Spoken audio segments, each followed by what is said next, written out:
Opportunity because we're friends. Winner! Yeah, F him.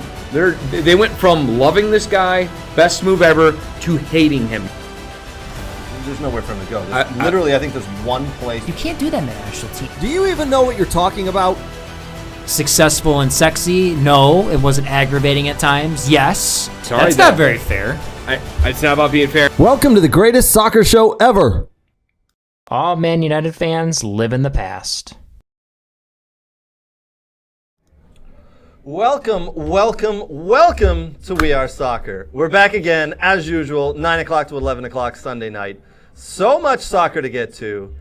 Liverpool. Oh my God, they scored a touchdown. I know I went American on that one. They scored 7 on Man United, Man United's biggest premiership defeat. Nate is not here.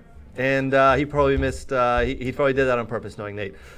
We will get to who is here to talk to us shortly. Lots to get to tonight from this weekend. Arsenal down 2-0, come back to win 3-0. I'm telling you guys, I've said it before, I'll say it again, they're different sauce this year. It's different. It's a different breed of team, man. That is a different Arsenal team, and that's why they're going to go on to win the Premiership this year.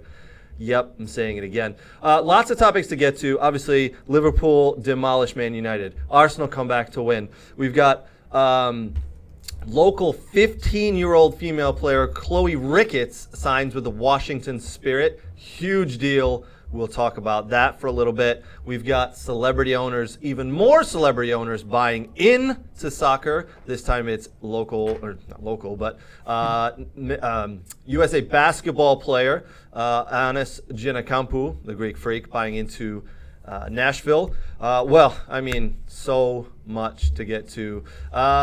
Listen, Nate's not here, as I said. He's on vacation. So we did bring in another Man United fan. We brought in local Liverpool, Michigan soccer club coach and Brother Rice boys head coach, Danny Price. He is with us here. Danny, welcome to the show, man. Welcome to We Are Soccer. Thanks for joining us tonight, man. Oh, you're welcome. Thank you for the invite. I'm not sure it's the best day to come in, but I appreciate it nonetheless. I'm sure I'll be getting the licks from you and the boys tonight, so I appreciate the invite on the show. Yeah, man. We'll jump into the Liverpool Man United game shortly. You are a huge Man United fan, as we can see by the shirt you're wearing. Brooks, all right, buddy. How's it going, man? You all right? Good, yeah. A lot of MLS yesterday, that's for sure. Yeah, I was a little. Did you not watch enough MLS yesterday, Craig? No, I didn't get a chance to watch MLS yesterday, but I was today going to turn it on and watch the games, and lo and behold, Apple TV decided they're only going to put the day MLS on one day this week, so it's only on Saturday. So I couldn't watch it last night, so I missed all of it. I did make some bets, unfortunately. We'll get to that in a little bit. Yes. Did you watch any games specifically that stood out to you? Yeah, LAFC Portland match, which was on Fox, so big Fox at 4:30, but 5 o'clock was the kickoff time. That was that LAFC looking form. That's definitely for sure, and we'll obviously talk about that more in the MLS segment. What else did I watch? Turned on a little bit of Atlanta United TFC. The St. Louis game was great, though, wasn't it? I watched that one, and the atmosphere there was absolutely incredible. Yes. Oh, wow. And yes, those absolutely. German players, well, the Klaus, the Brazilian, but the guys they've brought from Germany and Roman Berkey have been pretty darn good for them. Actually, I was texting with the boys. That reminded me very much of a European game because it was so hard to turn in the midfield without someone being right on your back. Like that was like European-esque type of midfield. It wasn't only that; it was the atmosphere. I mean, when you pan to the fans in the stadium, it was a sea of red. It looked like a Bayern game. Yes, correct. Honestly, it really did. And every credit to St. Louis. I mean, to come back from 1-0 down to win it 3-2 in front of their fans and that MLS season opener, it was absolutely fantastic. It was wonderful. And like I sent them a message too that said, this, like you said, reminds you of Bayern. This reminded me of a Bundesliga EPL stadium. It didn't hold a lot of people, and I think it only holds like a little more than 20,000. I think they had 22,500 was the crowd they had. But you're right, it had that feel. It didn't seem like you were in America watching the game. No, it didn't. Honest with you. No, it was a credit to the MLS. Really, it really was. Yeah. Absolutely, the MLS has come a long way in the last couple of years, and they're doing a great job. Yeah. With the product on the field. Product on the field might not be quite up to the standard that we want yet, but it's getting there. But the atmosphere in the stadium absolutely is. Yeah. All right, let's jump to it. All right, big news of the weekend was the game of today. Man United at Liverpool, 1-0 at halftime. In my opinion, well, let's break it into two halves here. Let's break it into the first half and second half. That first half, listen, Liverpool came out from the off. I know, Danny, but Liverpool came out from the off, and they were going at it. And Man United were second best to every ball. They look shell shocked for some reason. I have heard that a lot of the Man United fans are saying it's because they've had so many big games over the last 2 to 3 weeks that maybe the players are a little tired, a little run down. But this is Man United's biggest rival, Liverpool. You're at Anfield. This was pretty much a historic game by the end of it, obviously with the scoreline. But Man United were just overrun. I think Klopp had the tactics right from the get-go. We'll talk a little bit about where I thought Erik ten Hag went around tactically. But also, like I said, Liverpool just came out from the off and they wanted every first ball and second ball. It was a poor performance, really, wasn't it? Yep. I mean, if you look at the way that they've performed since the World Cup, since they came back from the World Cup, they've been tremendous, and he's made some great decisions in games. 100%. Tactically, great decisions in games. It was ironic, really, because did you see his press conference on Friday? I think it was, and Ten Hag, he's come out and said, we're going to go there. We know the atmosphere. We're ready for it. We're happy to go into it. Nothing away from Liverpool, but I was talking to me folks and me friends back home, after the game, and you 1-0 down at half time, but you could have easily been 3-1 in front. Yeah. I mean, the chances that they had in the first half, and it wasn't a great start by any means, and I'm not defending them, right. But it wasn't a great start by any means. The chances that we missed, in the first half to really go 3-1 in front was unfortunate, but to come out that way in the second half, and I think the most disappointing thing for me as a fan, and something that you'll be able to highlight a little bit, was it was the capitulation. They just down tools at 2-0, and they were they scored. Liverpool scored 2 minutes into the second half, something like that. The second half, it was just down tools. They stopped playing, stopped working. And really, to be honest, it was. And then the frustration started to show. You could tell Fernandez started kicking people. Shaw started kicking people. Right, the little things started to show the frustration. But why at halftime the tactics weren't changed up? We've seen Rashford have the most success when he's pushed out wide left and has that space and can run, cut the ball back and hit with his right, or strike it solid low with his left. He was up the middle today or pushed to the right. It just didn't work, in my opinion. So you were getting beaten in the first half. At halftime, you're down a goal. Why not come out and say, listen, Rashford back to the left. That's what's worked in the last couple of weeks. Has a lot of success there. Let's go back to that. It felt like Erik ten Hag didn't really have a response or really didn't know what to do. And the subs he made in the second half were actually the subs made it worse. The subs made it worse. Yeah. McTominay coming on and Garnacho coming on. They made it worse. Yep. Robertson and Trent Alexander-Arnold were having an absolute field day. Right. There was no tracking back from the outside forwards whatsoever. Yep. And to be honest, to go back to your favourite player in the Premier League at the moment, Weghorst, he starts in the middle of midfield at the 10 for a reason that I don't really understand, because Liverpool's midfield's not been great either this season, to be perfectly honest with you. Why not start Garnacho on the left if you're going to play Rashford through the middle? Right. I know we've got some injury problems right now, which we don't really have a recognised forward with Martial being out injured, but even Garnacho off the left, put Weghorst up front with his power and size against Virgil van Dijk, but not in the midfield against Liverpool at home. It absolutely made no sense to have him as that withdrawing, that 10 dropping back, because he's too slow, his footwork isn't good enough, he can't distribute, in my opinion, as I've said, and there's a lot of people who know this, that I am not a big fan of his, not in a United shirt, but if you said it, listen, if you're gonna put him out there, put him as the high man that you can float balls into him or whip balls into him, and he can go up against Virgil van Dijk because he's just as tall, if not taller than Van Dijk. Van Dijk had a field day today. He wasn't put under any pressure whatsoever. Rashford's not a centre forward. He plays off the wing, and he's been great there all season. He really has. I think if you look at him today, I mean, and it was a disgraceful performance in the second half, really, to be honest with you, if we really want to break it down. If you look at him in the second half, and I'm not defending him whatsoever, but that was the 18th game this year in all competitions, 11th game in 31 days. To me, they looked tired. Yeah. And it really shone a big light on the fact that the depth of the squad, it's not able to compete on four fronts. It's just not with what they've been doing in all games. It's just not deep enough. Yeah. You look at the bench today, and we've got some injury problems, but you know, you've got 2 academy players on the bench that haven't played all season. Sure. You know, and we can go back to the sale of the club and not bringing players in January and all that sort of thing. But why not start Marcel Sabitzer today in the middle of midfield?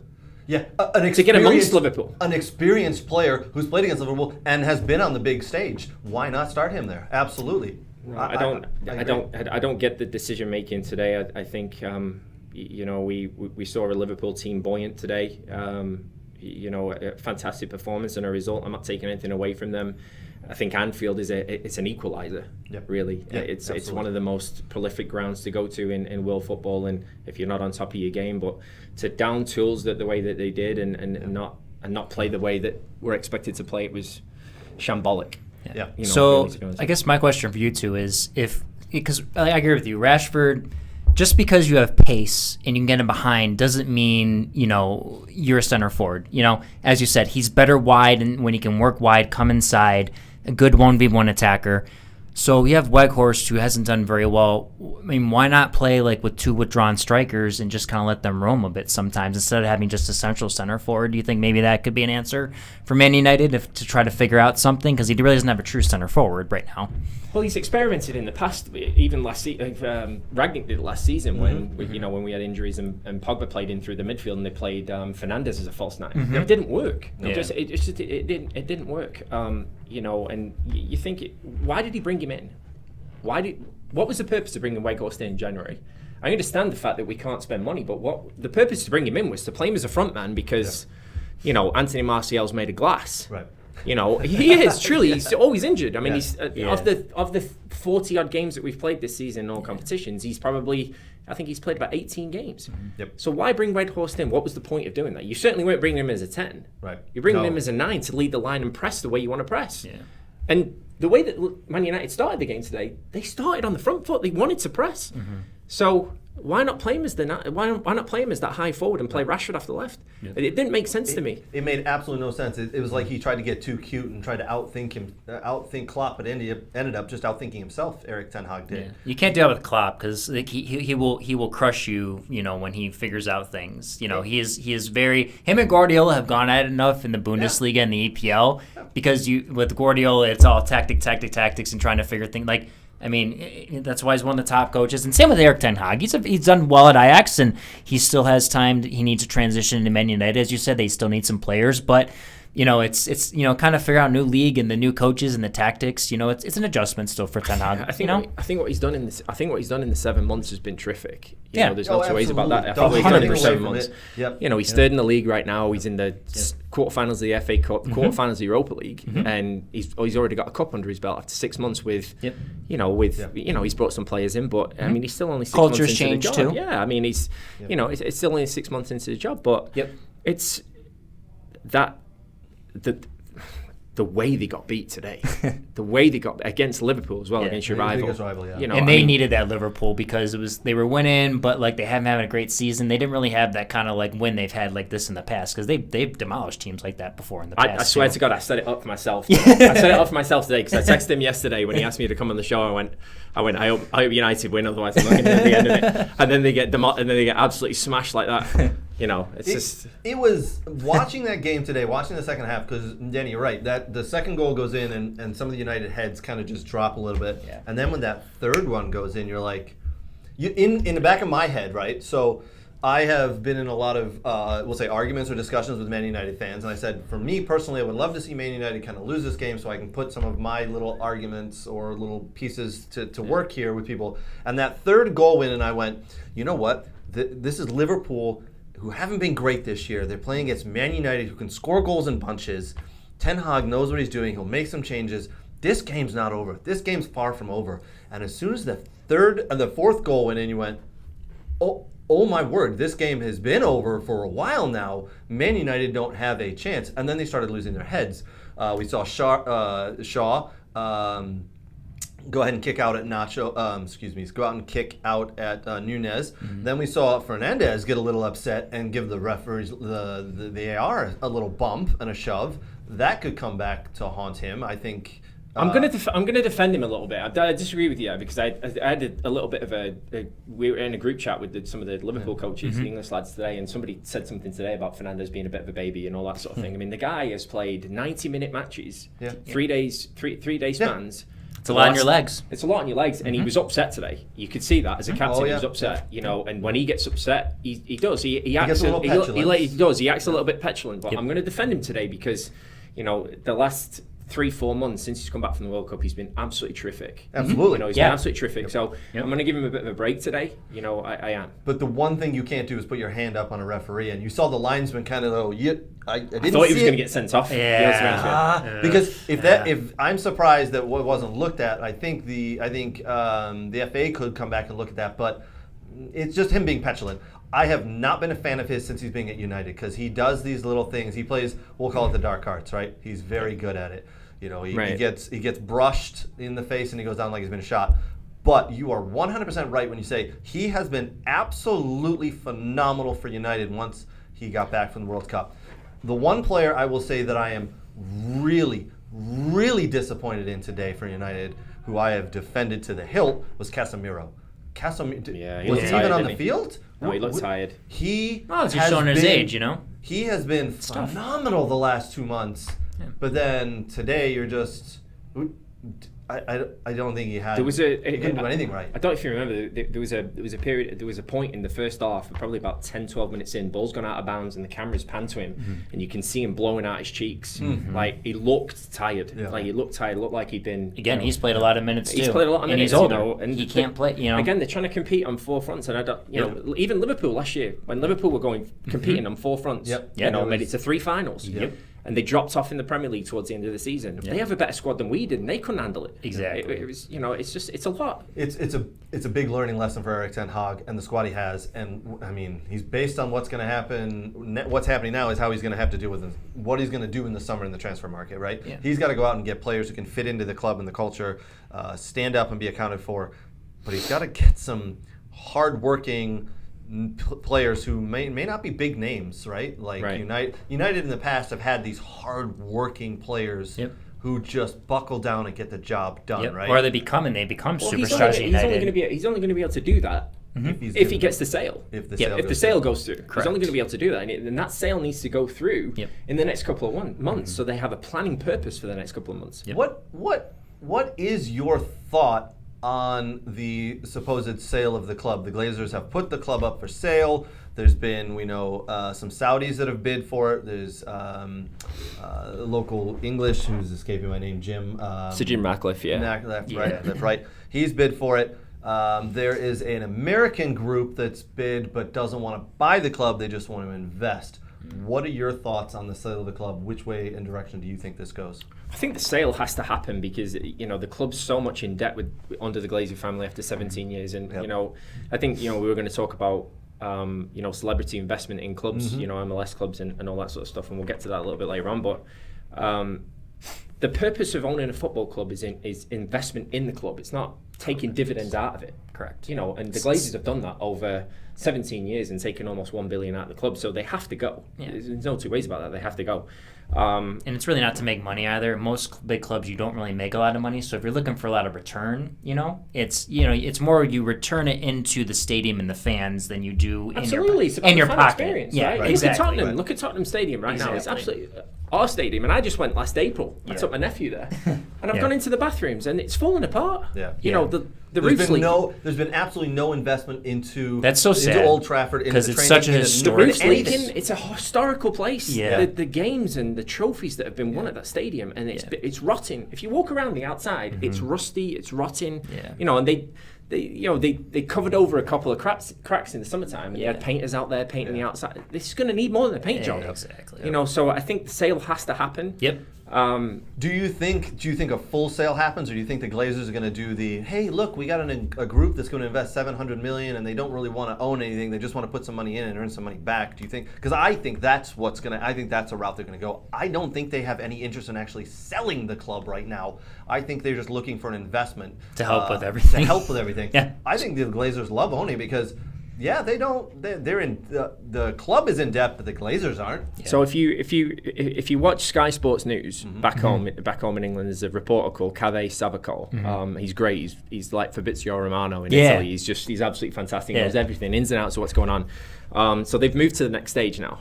Okay. So those two bidders, and the Saudi group. The Saudi group and Sir Jim Radcliffe are meeting with the Rain group next week to move on to that next phase of opening up the books. Everybody else has been pushed aside. Oh, okay. I hope they do the Sir Jim. I hope they pick him. I'd rather see an English person that knows the club than a Saudi person come in. And I mean, this is how I view it. Maybe like, oh, Saudi money, oil money. We want that because we can buy the world. But I would rather have someone from England that wants to invest in the club, that understands the club, He's a Manchester United fan, isn't he, Sir Jim Ratcliffe, But I think the big question mark is he bid for Chelsea when it was on the market, and that it stings me a little bit because I think like you're gonna buy. I know he moved to London because of his company Ineos. Yeah. Sure. And his kids were born in London, and I think a couple of his kids have got a box at Chelsea, so he was trying to buy it for his kids. So there's at least some, we'll call it, relationship there, right? His kids are Chelsea fans, and they've got. And again, he is a businessman. It is a business of buying clubs and earning money, so I can see it. But he has, as we all know, been a Man United fan pretty much his entire life, from what we understand. Yeah, I think. I mean, for me, I think that the Saudi group for me is the one. I think just with the infrastructure, the money, what needs to be done at Old Trafford, the stadium, the fan experience, they've made a promise to improve that area around the Stretford area. They will, and you saw what the Saudi group did with Man City and the they did in the World Cup, Etihad and the World Cup, and I mean the training facility. I mean, I watched. I mean, the All or Nothing with the Man City when Vincent Kompany said when he first got there, like. There was nothing. And then this huge group, and the Saudi group invested in Man City, and now they have all this stuff. Like, I mean, not that, Man United doesn't have a lot of that stuff, but like you said, the updates and everything they just need. If you look at Man City's training ground, and you look at the 20 stadium, pitches or something, the stadium dressing room, it is huge. Yes. And I took my niece on a tour there last year. She wanted to go on a tour for her birthday. Did that pain you to go into the Man City? No. She wanted to go to Old Trafford, so we did the stadium tour. Man City, sorry, no. We did the stadium tour. I took her into the changing room. Yeah, it's like the size of this room. Wow. Oh. I mean, it's not great. Yeah. Do you know what I mean? It's like you would expect more for the history of Man United. I mean, it's nice and everything. Yeah. I mean, it's got marble flooring and all that sort of stuff. It's great. But we've seen the Manchester City changing room, and it's big and round, ridiculous. Flawless, right? All of them. It's almost like plated with gold everywhere. But it's modern technology, and exactly.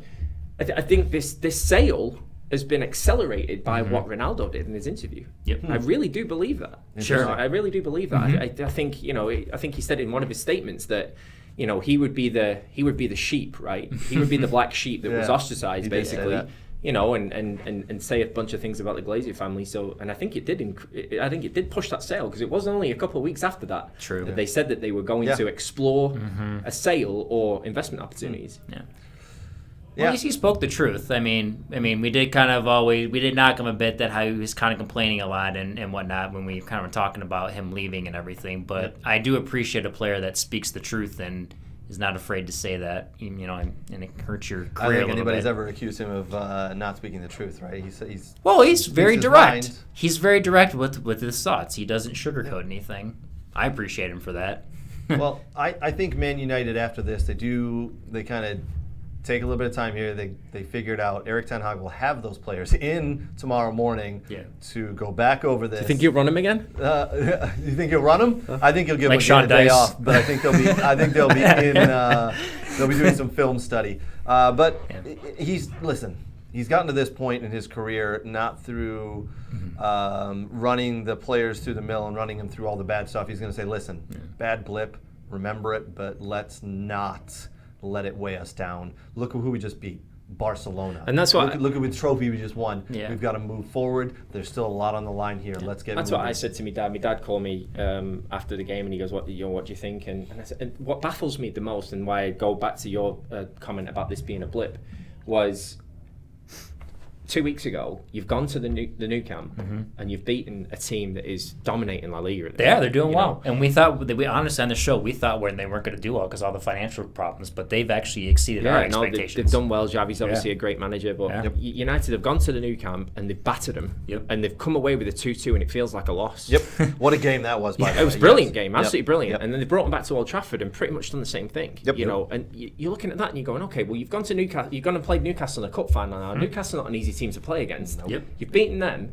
You've had a good performance in midweek and come back against West Ham. And you're going into that. For me, it doesn't. I can't wrap my head around the performance today. I can't, and that's why I keep going back to the fact it's goes back one of those to anomalies that happens. It goes back to your point and what I stated last week. I know I made fun of them winning the Carbo Cup last week, but it goes back to saying sometimes there's too many competitions for these guys, and you need them to rest sometimes. Like, I get trophies are important, but it's the addition of these, like FA Cup will always be important in England, like no doubt. Like, I mean, that's been going on for a very long time. Obviously, Premier League winners and then obviously UEFA Champions League and Europa League. But when they start to add these other competitions and they put, the guys already playing the World Cup and everything, I mean, these guys are drained. Like, I don't like the Carbo Cup. I think they've talked about taking that away. But like you stated earlier, like 3 huge games and the legs were just dead, and that just happens sometimes as a player. It's not going to happen again. They will not lose 7-0 again this season. I bet that. No. Even though Craig wants them to lose. I do think, and again, it's the evolution of what he's trying to do in that process, right? Yes. I do think that they've still got a long way to go because they went to the Etihad early on in the season, got beat 6-3. They've been beaten now by Liverpool away, 7-0, gone away to Arsenal, and I mean that was a closer performance. Good game, really good game. Lost 3-2, but they haven't won away against the Big Six, really. To be honest with you. So I still think in that process there's still evolution there. There's still a long way to go for Erik ten Hag at this club, at Man United. He's got, I mean, if you think about it, he's had a transfer window and a half. He hasn't had enough time yet. Give it this summer transfer window. He'll bring in a couple of players, hardworking players that fit into his system, and you'll see some leave. And the turnaround, as we say, will continue. So, but this is just a little blip, in my opinion. And one for me too is Arteta got the time needed at Arsenal after Arsene left. I think there's been so much rotation with Man United with coaches. I believe Ten Hag deserves just the same amount of time that Arteta has to turn it around because he can do it. He's shown he can be successful. That's the problem is everyone jumps on the bandwagon. This guy has to be fired. But he's proven that he's done well in Champions League. He's done well at Ajax. Like, give him time, and he will have them competing with Man City and Man United winning, English Premier League championships and Champions Leagues again. People just need time sometimes. It's so difficult when there's so many teams of money going after the same guys, and it's not easy nowadays anymore. When you're a top club and you're competing with people, it's just not easy. You got to give people time. I'm definitely Erik ten Hag in. Yeah, I'm definitely Erik ten Hag in. I'm not gonna. I mean, I was upset today with the performance, and I was, like I said, I was upset with some of the questionable tactical decisions that I thought he made today. And one of my friends actually reminded me, "You're not questioning the genius, are you?" And I was like, "Come on, it's just you can see it plain as day. Weghorst is not a 10. I don't know what the idea was of that today, but." Give the guy some time. It's only 6 months in. They've done well to hit the reset button. Maybe this is just the kick up the arse that they needed. Exactly. To be honest with you, it's the kick in the ass to get going and to not be cute in the Premiership. You can't play cute. You can't play.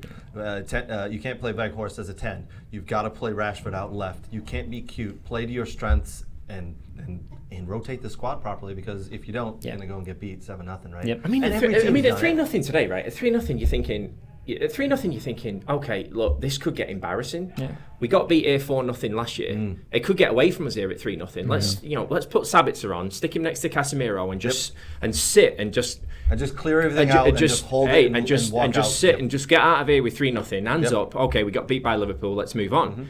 But that today, it's just now you've got not only have you got to deal with the defeat, but now you've got to deal with the emotional effect that it's going to have on the players as well. Exactly. Yep, I think they're strong. The players are strong enough where he'll have them in tomorrow. As I said, all right, wash this out of your memories. All right, just let's move forward. We've beaten some really good clubs in the last couple of months here. let's move forward. We're all great players. Little blip. Let's move forward. Yeah. Brooks, what were you saying? So a couple comments. So Yep. Danny's got some compliments from our Man United fans on your Man United gear you're wearing. So just to let you know. Soccer World. Yes. Oh, Soccer hey, World. there Give you him go. a shout out. Soccer World. There you go. There you go. There you go. Kirk Hodges. So they showed how thin they are today. Need depth, and Danny is right. Rashford needs to play on the wing to give him space to go at defenders. We kind of have some conversations of just like all the amount, like we talked about the games that players play and the season. When you play in the 10 months, it's just so absurd and so much. Michael Tyson has some questions for you, Craig. He says, "Do Liverpool make Champions League next season?" Yeah, I think they do. I think they'll get up there. I think they'll make. They'll get to fourth. Yeah. Yep. I think think they so? do. Yep. I think this is their little kick in the ass where they go, look at that. Look at who we just beat. Look what we just did. Yeah. We can now move forward. It's close. And you saw. Hold on. It is. You did see Cody Gapko finally go. I understand how this league works now. Yep. It took him a couple months. Nunez, it took quite a while to get into it. He's figured it out. Now I think and you've got Jota coming back. You've got the little bit of spark with, all right, this is Firmino's last couple of months. Let's work hard for him. Virgil van Dijk looks like he's back 100% from his injury. I think this is absolutely 100% the spark that Liverpool went. Well, "Yep, Klopp we did can say do that, this." didn't he? He did say that. He goes, we've actually got a squad back. Because they've had so many injuries, right? Yes. But to your point, in the minority, 42 points today after the win. 4 points off Spurs, and it's Spurs. It's Spurs. Spurs. You never know. It's Spurs, right? You Look never at know they what- just lost to this weekend, right? Yeah, They you lost never to know Wolves, what's going to so- happen with Spurs. The interesting thing, I wouldn't bet against Liverpool getting fourth. No, Because definitely I do think the top three is going to be a combination of us. I still think City will win the league, and I'll explain why later. But I still think City will win the league. Arsenal finish second, United third. It's an interesting one for Liverpool being in fourth. You wouldn't bet against them doing it, but look at the next 5 games. Okay. Bournemouth away, City away, Chelsea away, Arsenal at home, Leeds away. That's 5 big games there. Yeah. And that takes us all the way to April 1st. Yeah. Which means, we're only 5-6 games away from the end of the season. So if they pick up a decent, of those 5 games, 15 points, if they pick up 10 points, Yeah, they pick up 10 points. And they're only they've got to be in. happy, right? Yeah. They only have Premier League games. They don't have any other competitions to play, right? Aren't they not? Champions League. Oh, They have the Champions League second game against Real Madrid, right? Okay. But Okay. Yeah. You're right. That's yeah. over. Yeah. He'll play a second Yeah, spot. But once there, that's yeah, we're done, good. then they can Yeah. focus so they can get back into Champions League. So it's interesting.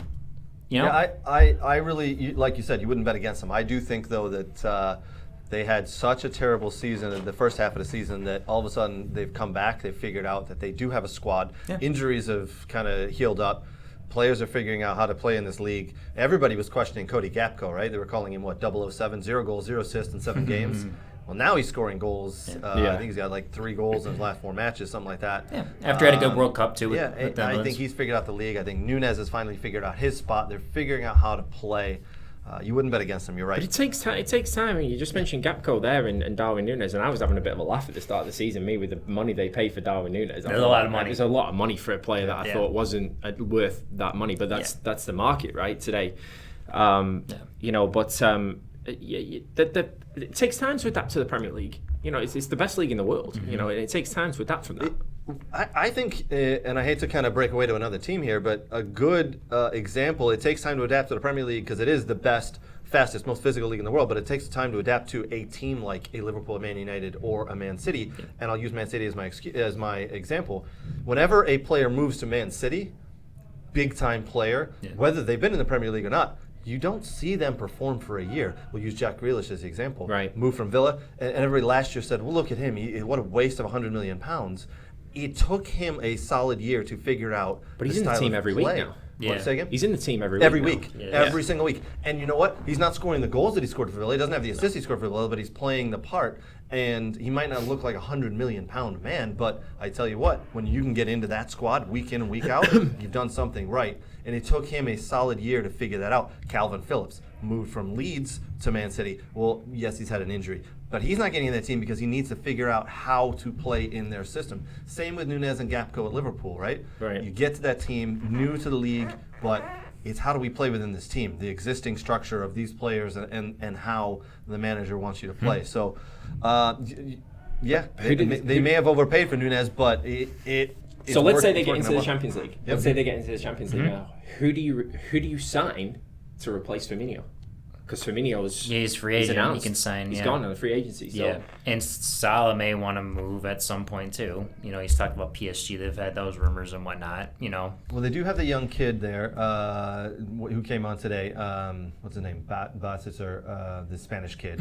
Yeah, in the middle. They've got him. Harvey Elliott, but he plays a little bit further forward in the field. I don't think Bellingham goes there. I think Bellingham 100% is on his way to Real Madrid.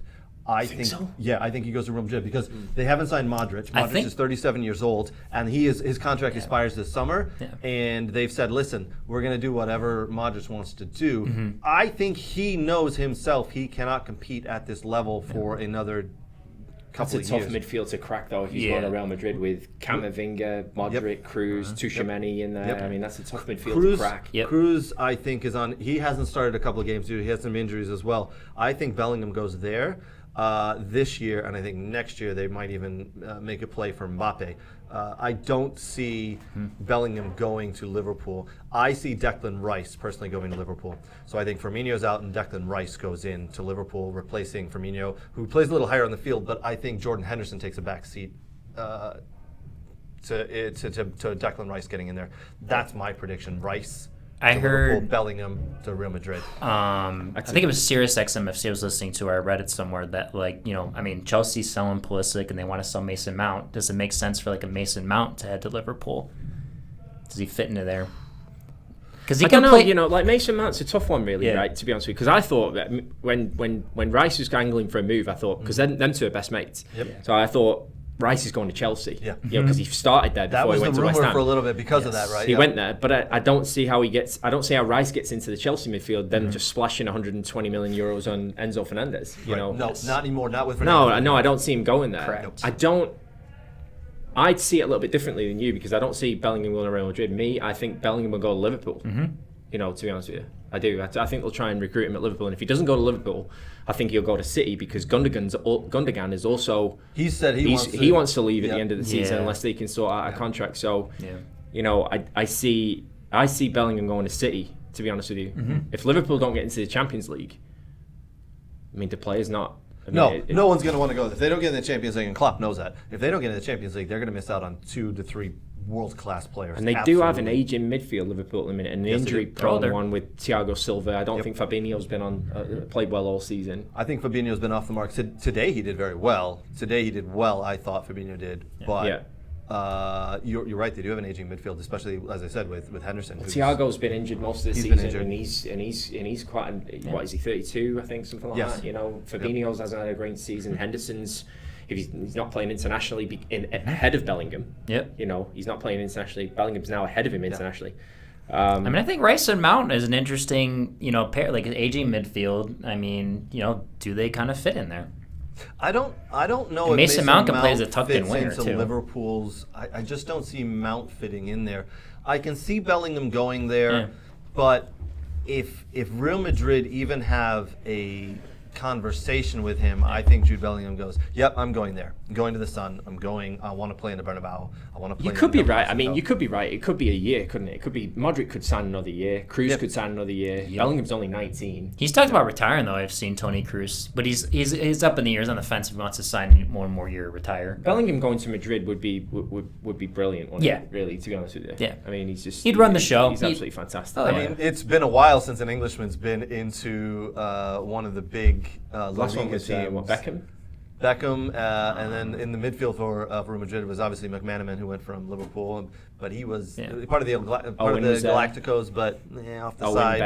Bale's Welsh, but Trippier with the outside back at Atletico Madrid. But to Madrid. see the starting defensive center midfielder, English starting center midfielder go, and he would fit into that. I think Mbappe goes there as well. I know there was that 12, 14 months ago, there was that question whether Real Madrid were going to buy him out for 150 million, something like that. With only 4 months left on his contract. I think he's out of contract next summer, right? 2024. Yeah. I think he signed to 2024, 2025. I cannot remember, but he did sign a new contract. But then a couple of months ago said I want out. Yes. And then he came out a couple of weeks later and said no, that wasn't me. That was other. I don't know where that rumor came from, but where there's smoke, there's fire. I don't know how you can turn down Real Madrid. If Real Madrid come calling, I don't know how you can turn that down. And I really do see them calling for Bellingham, because he is for me right now in this summer, will be the hottest prospect available at the age of 19. Yes. And I think they're going to go, we've got aging Kroos, we've got aging Modric. Yep. We let Casemiro go for 75. Was it 75 million they sold him for, or something like that? It was a lot of money at the time. It was a lot of money at the time. I said that's too It's a much lot of money money for at him, the but time. he's proven to his worth. And I think they go, well, we just made all this money from them. I think Kroos at some point will head back to the Bundesliga to finish up his career. So I think Bellingham fits in there. I don't know. I just for some reason foresee Declan Rice heading to Liverpool. I don't know. I'd love to hear everybody else's thoughts. Everybody who's on the chat right now, who's watching. I'm gonna make a shout. I'm gonna say that I would love to see Declan Rice at United.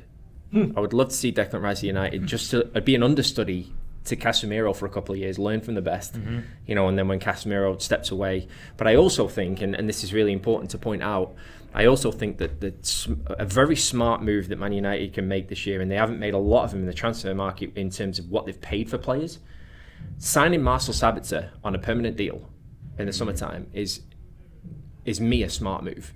Sure. It is a smart move. And selling McTominay.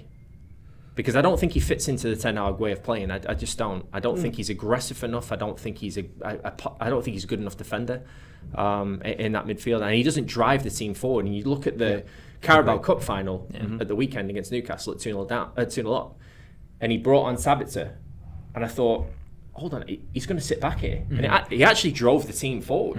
In those last 15 minutes when we were under pressure a little bit.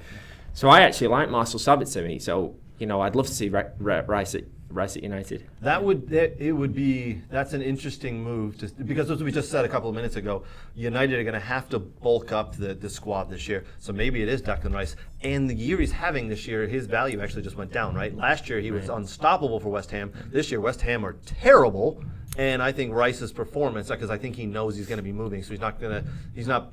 They're still going to pay a premium because it's an English player. Yeah, it's a Premier League. Of course. You're going to pay a premium, but I think last year you would have paid over 100. This year I think you pay around 80. Yeah. Still a lot of money for a player, but you're right. That's a good shout. It's a great thought. They're going to need to bulk up the midfield. Does he want to go to anywhere he goes? He's going to sit for a little bit. As we said, it's going to take time to blend in, and why not sit behind Casemiro, who by the way, I think I said it last week, has been in 14 cup finals in his career.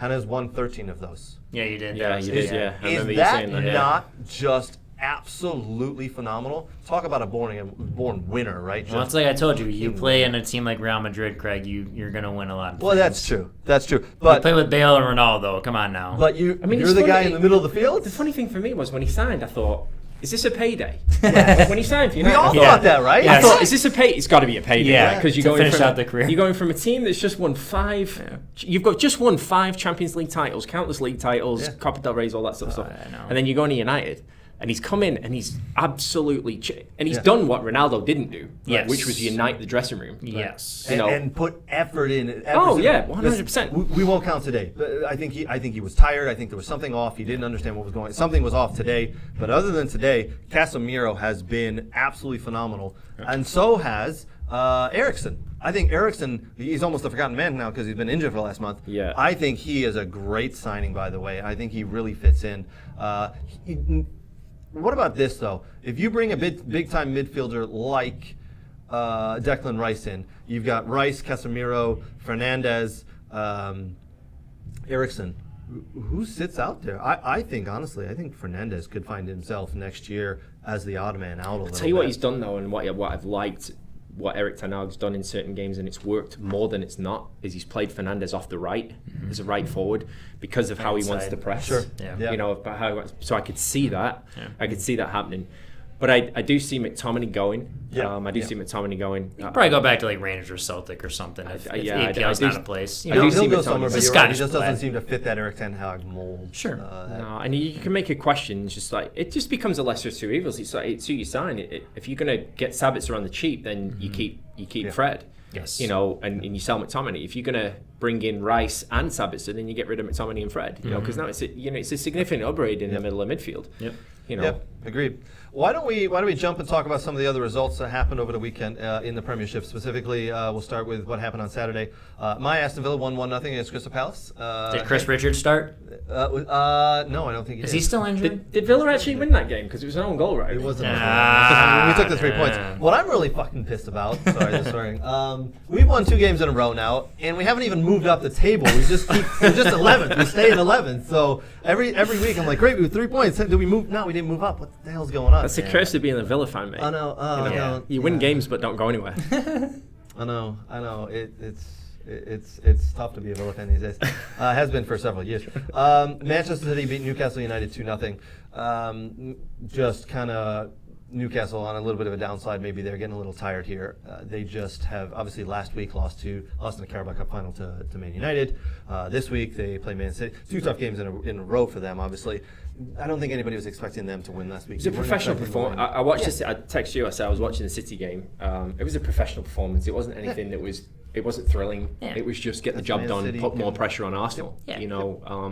Obviously the highlight of the weekend was Arsenal. Really, to be honest with you. Yeah, absolutely. I agree with you. And then Arsenal, the next game, Arsenal down 2-0 to Bournemouth. Bournemouth scoring a goal in the first 9 seconds or something like that. I think that's the 5th fastest goal they've recorded in the Premiership. Which Second, I watched I it and think. went, how is that? Yeah, how it was is there 4 really, quicker really than that? quick. Second. Yeah. It was, The second? Shane, I think so. Shane Long at Southampton was the first. Was Like it? 7.5 For some seconds. reason Yeah. I heard or something. 5th, but I must have been picking up on the wrong thing there. But Yeah, it was- okay. Yeah, second I think. I'm not I sure. think so. I'm not entirely sure about that, but We'll have to look it up. But My Seagulls won, Craig. We'll get come to on. Seagulls. We'll get to Seagulls. That Arsenal performance for me, though, is why this year's team under Arteta is completely different than any team for the last 12 years, in my opinion. Normally, a team goes down 2-0, they put their heads down, and that's it, they're done.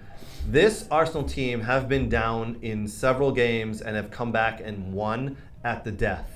They did it a couple weeks ago against Villa at Villa Park, right? They get a little bit of luck there. Villa go down, hit at very 2-2, hit the crossbar. The ball comes back down. Jorginho takes a shot, hits our crossbar, goes off the back of Martinez's head and goes back of the goal. And they walk out 4-2 winners there. This week, just kind of keep plugging away. I think that's credit to Odegaard, Saka, Martinelli, Granit Xhaka in the middle, as you said earlier, Brooks.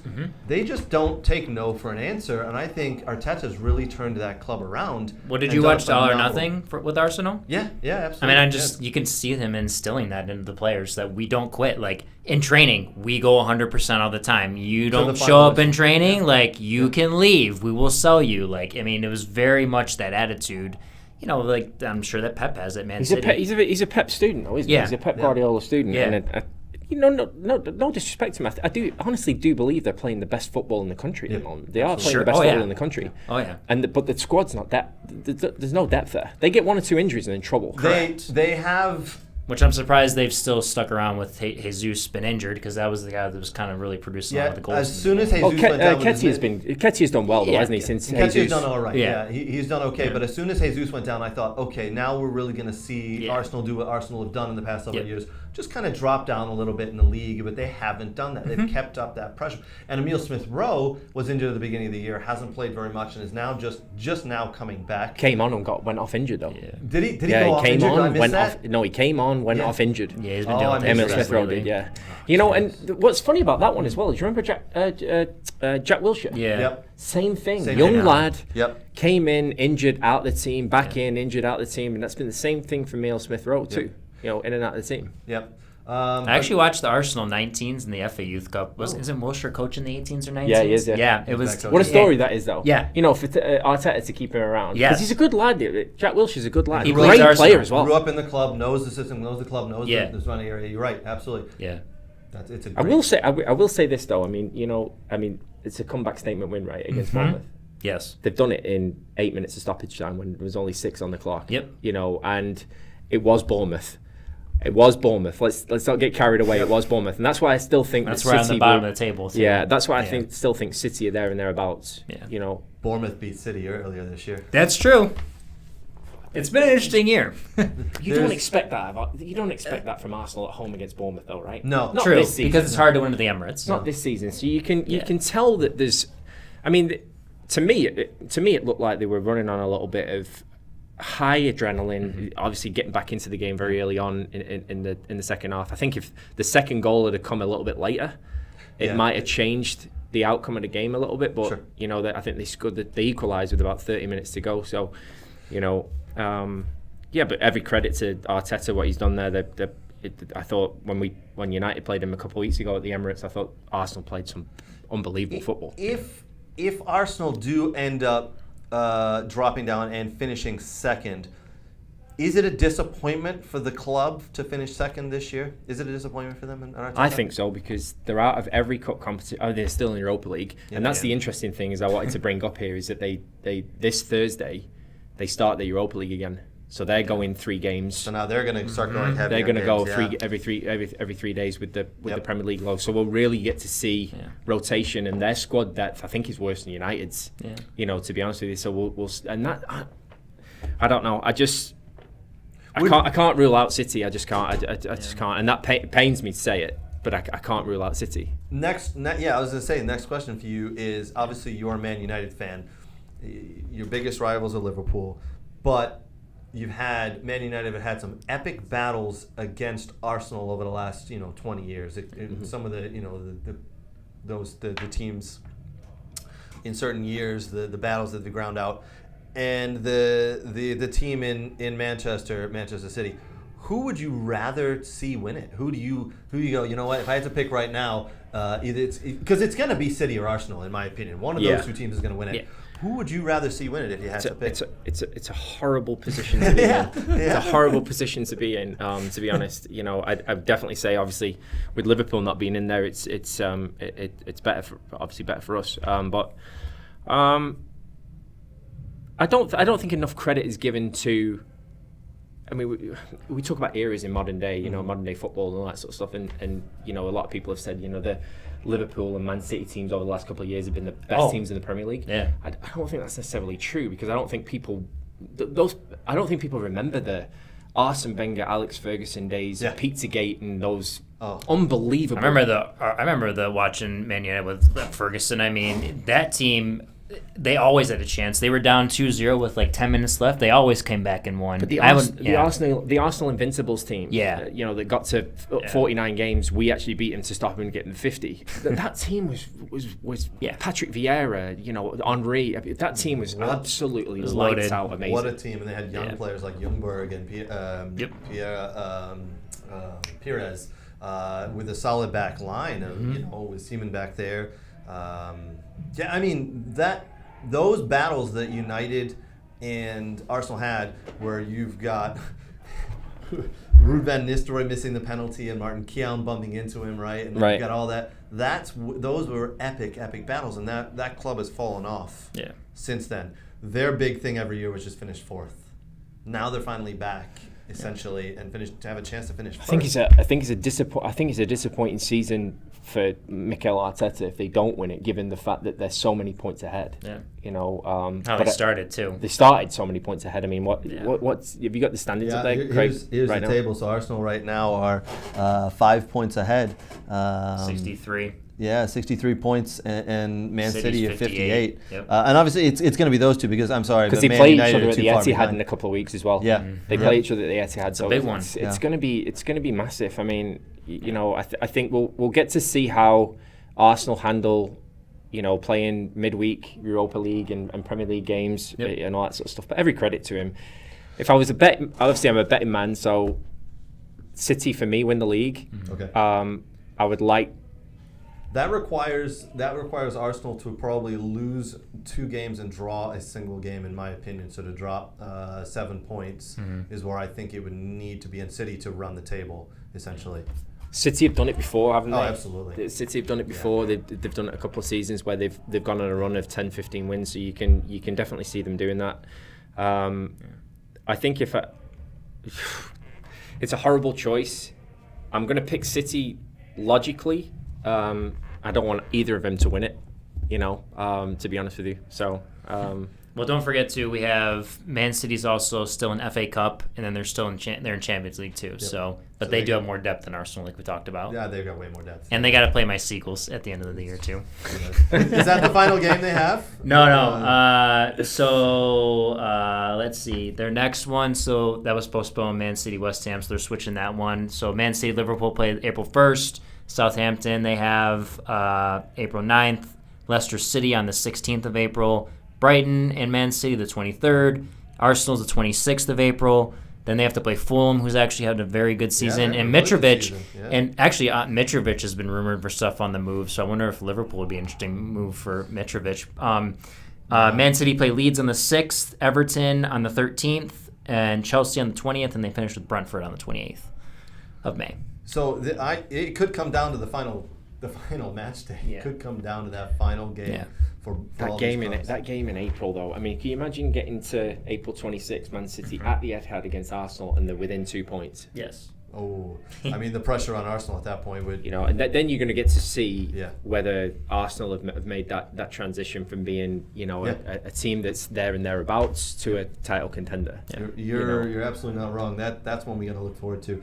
As of this week, they pulled it out against Bournemouth 3-2, though. And... as you said, Brooks, Brighton Hove Albion 4, West Ham United 0. West Ham win 4-1 last week. Come out like, all right, they're back. This is it. This is David Moyes. He's got them back on track. Then they come out this week and get beat 4-0 by Brighton. Craig, when you play the Seagulls, come on. Brighton's having a sneaky good season. It's bizarre. I've got to give Brooks a lot of credit, even though his choice of teams is a bit crap. I've got to give him a lot of credit. I've got to give him a lot of credit because... Brighton are playing as good a football now under the new manager as they were under Potter. Yeah. And I think it's absolutely brilliant. It's a great love story. It is funny, to be honest with you, in the terms of football. Yeah. Brighton playing the way they are. And they just signed Moises Caicedo to a new contract. They kept him. Which is going to up his value. Yes. Because everybody's been after him. Sorry to cut you off. I really hope that they get into Europa League or they get into European places. I really hope they do, because to see them in Europe, I think, is a great testament to the Premier League. Yeah, and it's a great testament to what Potter did and what he's trying to do at Chelsea. But then having that blueprint already set in place for the manager to go in and say, I don't really need to change much. And at the beginning of the season, they sold Neil Maupay, who I thought was their goal scorer from last year. And went, that was your main goal scorer. Yeah. And I think he's terrible, but you just fleeced Everton for 25 million, so good there. And then they sell Trossard in January to Arsenal for 27 million. Yeah. That's a great pickup for Arsenal, by the way. Yes. And Brighton still continue to win. Yeah. They still continue to win. They turned down £60 million for Moises Caicedo. Yep. And he just signed a new contract after saying he wanted to leave and handing in a transfer request. So the CEO there is doing a very, very good job. Yes. And you've got a World Cup winner in the squad. Yeah, McAllister. You do. Scores a penalty at the weekend. Yep. Good penalty. You're not wrong, Danny. Weird choice for you, Brooks, to pick them, but they're doing well. They're doing sneaky well. Let's just get through the rest of these last three games real quick. Chelsea finally score a goal. They win 1-0 over Leeds.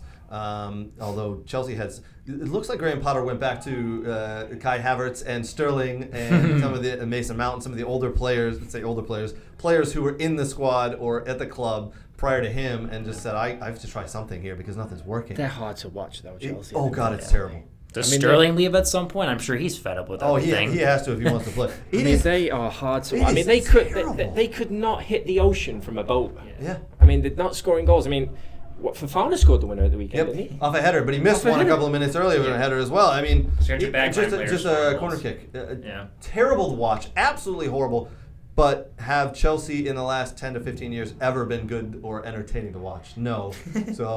But the amount of money they spent, you'd expect. I think under Mourinho's first stint at the club, I thought they were absolutely fantastic to watch. Yep. And it wasn't a typical Mourinho team either. I mean, Lampard and Tuchel played very attractive soccer with them. Lampard tried but failed. Tuchel, meh. Yeah.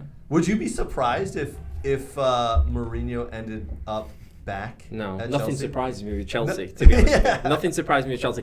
And the bigger question is You go out and you spend all that money on defenders. Yeah. You go out and spend all that money on defenders. If the new management had have got Tuchel, a world-class striker, would Chelsea be in the position that they're in right now? They'd be definitely in the top 5 right now.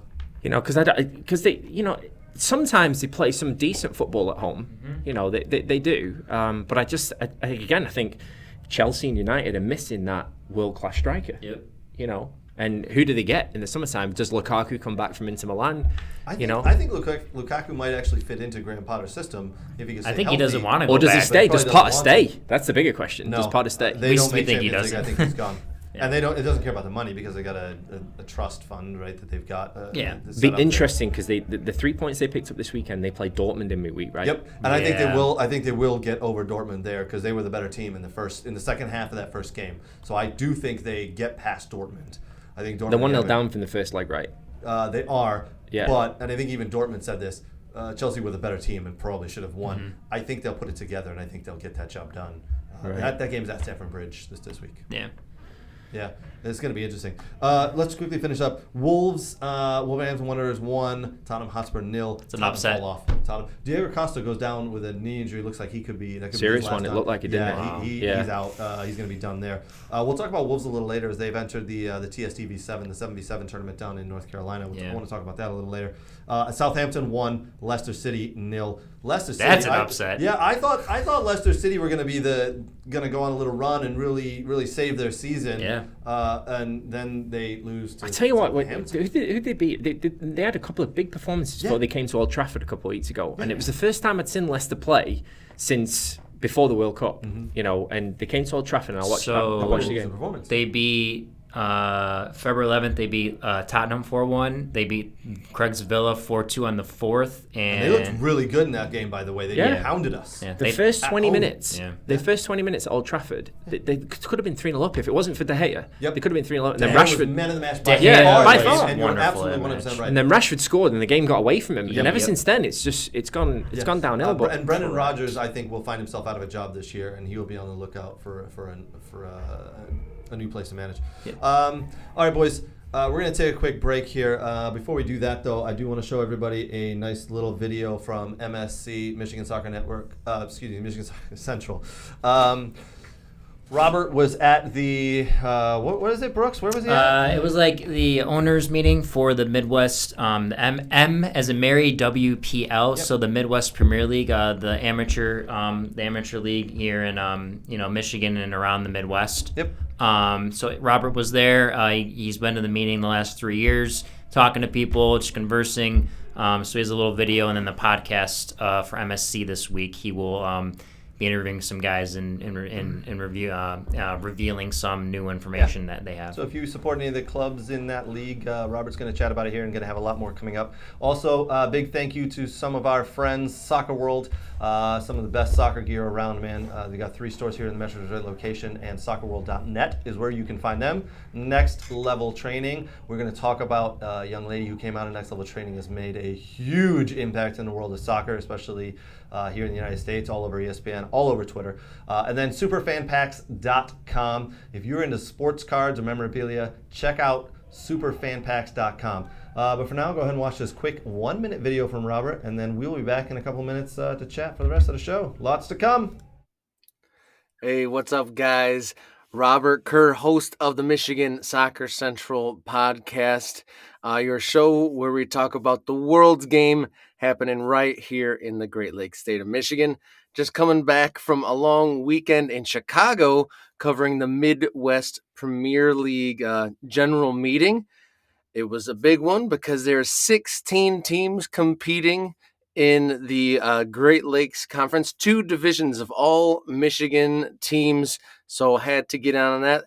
Met a lot of folks. So for a little preview of this week's episode of the Michigan Soccer Central podcast, we will be Midwest Premier League heavy. Got some interviews in the can, a couple more about to do. So we're going to have blanket coverage of that, as well as some interesting news. Lots of stuff happening. A couple players getting signed right here from the Great Lakes State. So Craig and the boys, enjoy your episode. And be sure to check out the Michigan Soccer Central podcast at MI Soccer Central. And check out Michigan Soccer Central on all the audio platforms as well as on YouTube. All right.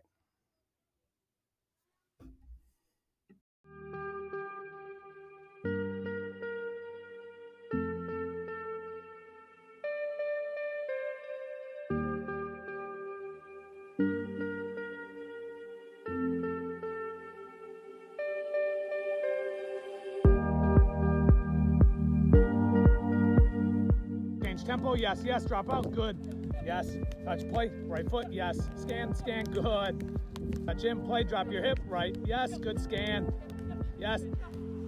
Jay, well done. Get side on touch. Play, see it, yes.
All right, we're back. Hopefully you guys got a beer and some chips and whatever, but we're back. All right, coming up on this half of the show, we're going to do Team of the Week. We're going to talk, where does Harry Kane go in the summer? Does he go abroad? Does he stay in England? Does he stay at Tottenham? Where does he go? What happens? We'll talk celebrity owners. Everybody and their brother is buying into soccer teams, soccer clubs in the last couple of years. Barcelona, they're not allowed to sign anybody this summer. We'll see if that holds true. Probably not. We'll talk 7v7, the tournament that's happening down in North Carolina this summer. I'm hoping to get there. That would be awesome to be there. Then we'll talk MLS and Bundesliga and La Liga. A lot of stuff coming up. I do want to finish. I think there's one game we forgot that happened in the Premiership, and that game was today. We talked about, obviously, the Man United game, but we didn't talk about the Nottingham Forest Everton 2-2 draw. I did watch that game. Holy crap, was there passion, was there fun, was there flying, but jeez, oh Pete, was it terrible to watch. Skill-wise, I thought those two teams are championship bound. That was a championship matchup. EFL matchup, not a... It's interesting because Forest are unbeaten at home in, 3-4 months or something? Yeah, they've been doing all right, but they're just they're hard to watch. They just got a bunch of hard-working players, but oh god, it was tough to watch that game today. The only exciting thing about it was the tackles flying in and the little handbags they all kept having. Sean Dyche, I mean, he'll do an absolutely fun. He'll be a saviour on Merseyside. I think if he keeps save him. I think if he gets them to safety and they stay up, he'll be an absolute saviour because that club is in a bit of trouble at the minute. Yeah, I want to look at the table again. Everton are 18th, so third from bottom. And you've got Bournemouth on 21 points, Southampton on 21 points, Everton on 22 points, Leeds on 22 points, West Ham on 23, and Nottingham Forest are up at 26, and they are not safe in my opinion. I mean, there's a good 6 clubs that could head down. Get relegated this year, so it could be. I definitely think Bournemouth and Southampton are gone. I just don't see them sticking around, so I think they're gone. It's going to be between, in my opinion, Leeds and Everton to be that third team to make the drop. We'll see how that goes. All right, Team of the Week. We love to do Team of the Week. We like to spotlight local teams here in Michigan. Michigan Soccer Central and We Are Soccer pick a Team of the Week every week. And this week, as I get to my notes here, we've got the 2008 girls ECNL Liverpool Michigan team. They've done very well at showcase tournaments recently. They beat FC Prime ECNL 1-0. They won today against the Florida Elite ECNL team 1-0. Danny, this is a team you are very familiar with yourself. They're part of your club. Good team, right? And they are our Team of the Week. What do you got to say about them? Yeah, they've done well. They've obviously they're growing in stature. The ECNL program over there now under Damir's direction, and Damir's actually the coach of that team, and a lot of those girls were part of the Super Y team that went to the National Championship final in December, so they've had a really good couple of months.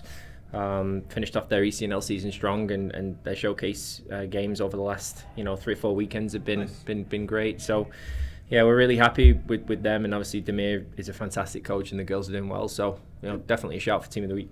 Awesome. Love it. Michigan Soccer Central and We Are Soccer every week do a Team of the Week. Congratulations to the 2008 girls ECNL Liverpool Michigan team. You guys very well deserving there. If you have a team you want to nominate for Team of the Week, do us a favor. Hit us up on any of our social channels. That's We Are Soccer and Michigan Soccer Central. Hit us up. Let us know who should be next week's Team of the Week. We love submissions. We put it into the group and we pick one every week. All right, boys. Question I want to ask you two, and then anybody who's watching, no matter where you're watching, if you're on YouTube, if you're on Twitter, or if you're following along on Facebook. Harry Kane. He just became Tottenham's all-time leading goal scorer. He has over 200 goals in the Premiership. Listen, he's still 29 or 30. I believe he's 29, as we talked about during the break. Where does he go? Does he stay with Tottenham? Do you think he stays there, or is he going to go to a club where he can actually win a trophy? Because he has won nothing at Spurs. He is a world-class striker. He's got to be top 10 one of the top 10 strikers in the world. Where does he go? I've got my thoughts on where I think he ends up, but I'd love to hear where your thoughts are. Danny, where do you think Harry Kane lands in the summer? Do you think he moves? No, I don't think he moves abroad. I don't think he can. He had his opportunity to move a while back, and he didn't. And that goal scoring record at Tottenham was important, as you pointed out. He broke the Jimmy Greaves goal scoring record at Tottenham recently. And he's sitting on 201 right now and 59 behind Shearer. And Shearer's had it for a long time. Yep. He's already broken the record from Rooney at England. In the World Cup over the December break. I don't think he'll go abroad personally, because I think that goal scoring record, and it's interesting because he's been in the Premier League so long. Me and Brooks were just talking about this. He's only 29. It's crazy. I think he's only 29. Right, he turns 30 in July, and if you think, okay, well, he can do another 4 Premier League seasons like Lewandowski or whatnot, and if he scores 16, 17 goals a season, he's going to break it. Where does he go? Does he stay at Tottenham and win no trophies and just focus on the Premier League scoring record, or does he move and try and get trophies and goals? There's only 2 clubs really in the Premier League right now that you would probably say that he's a shoo-in for, and be Chelsea or Man United. They're definitely looking for a 9, even though Lukaku's on loan at Inter. But I don't know. What do you think? Do you think that maybe Weghorst was kind of that whole, they took him on loan, they've got just hold right now on him, maybe we'll sign him in the middle of in the summer permanently to sit on the bench, and we go after Harry Kane. That's where they're going to put all their eggs into the Harry Kane basket. Is that what it is? I personally hadn't even considered him moving to Manchester United, and I do not know why. It just didn't cross my brain that he would move there. I personally think he's going to move abroad, but I'll say where and when in a minute. But the Man United link is an interesting one for me.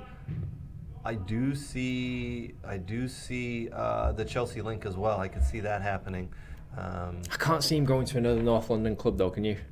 No, it is tough. You don't see that happen very often, right? I mean, you do Chelsea, Arsenal.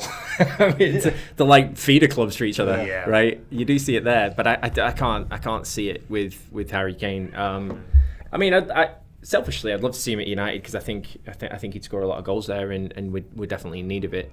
His injuries worry me a little. He has had some injuries over the last couple of years, but he's bounced back pretty well. Ankle injury, the left ankle, I believe it is hampered him for a couple of years. But yeah, putting him at United, that would, oh man, could you imagine the space that would free up for a Rashford or a Garnacho or a Sancho on the right? I mean, that would be, because I mean, good Lord.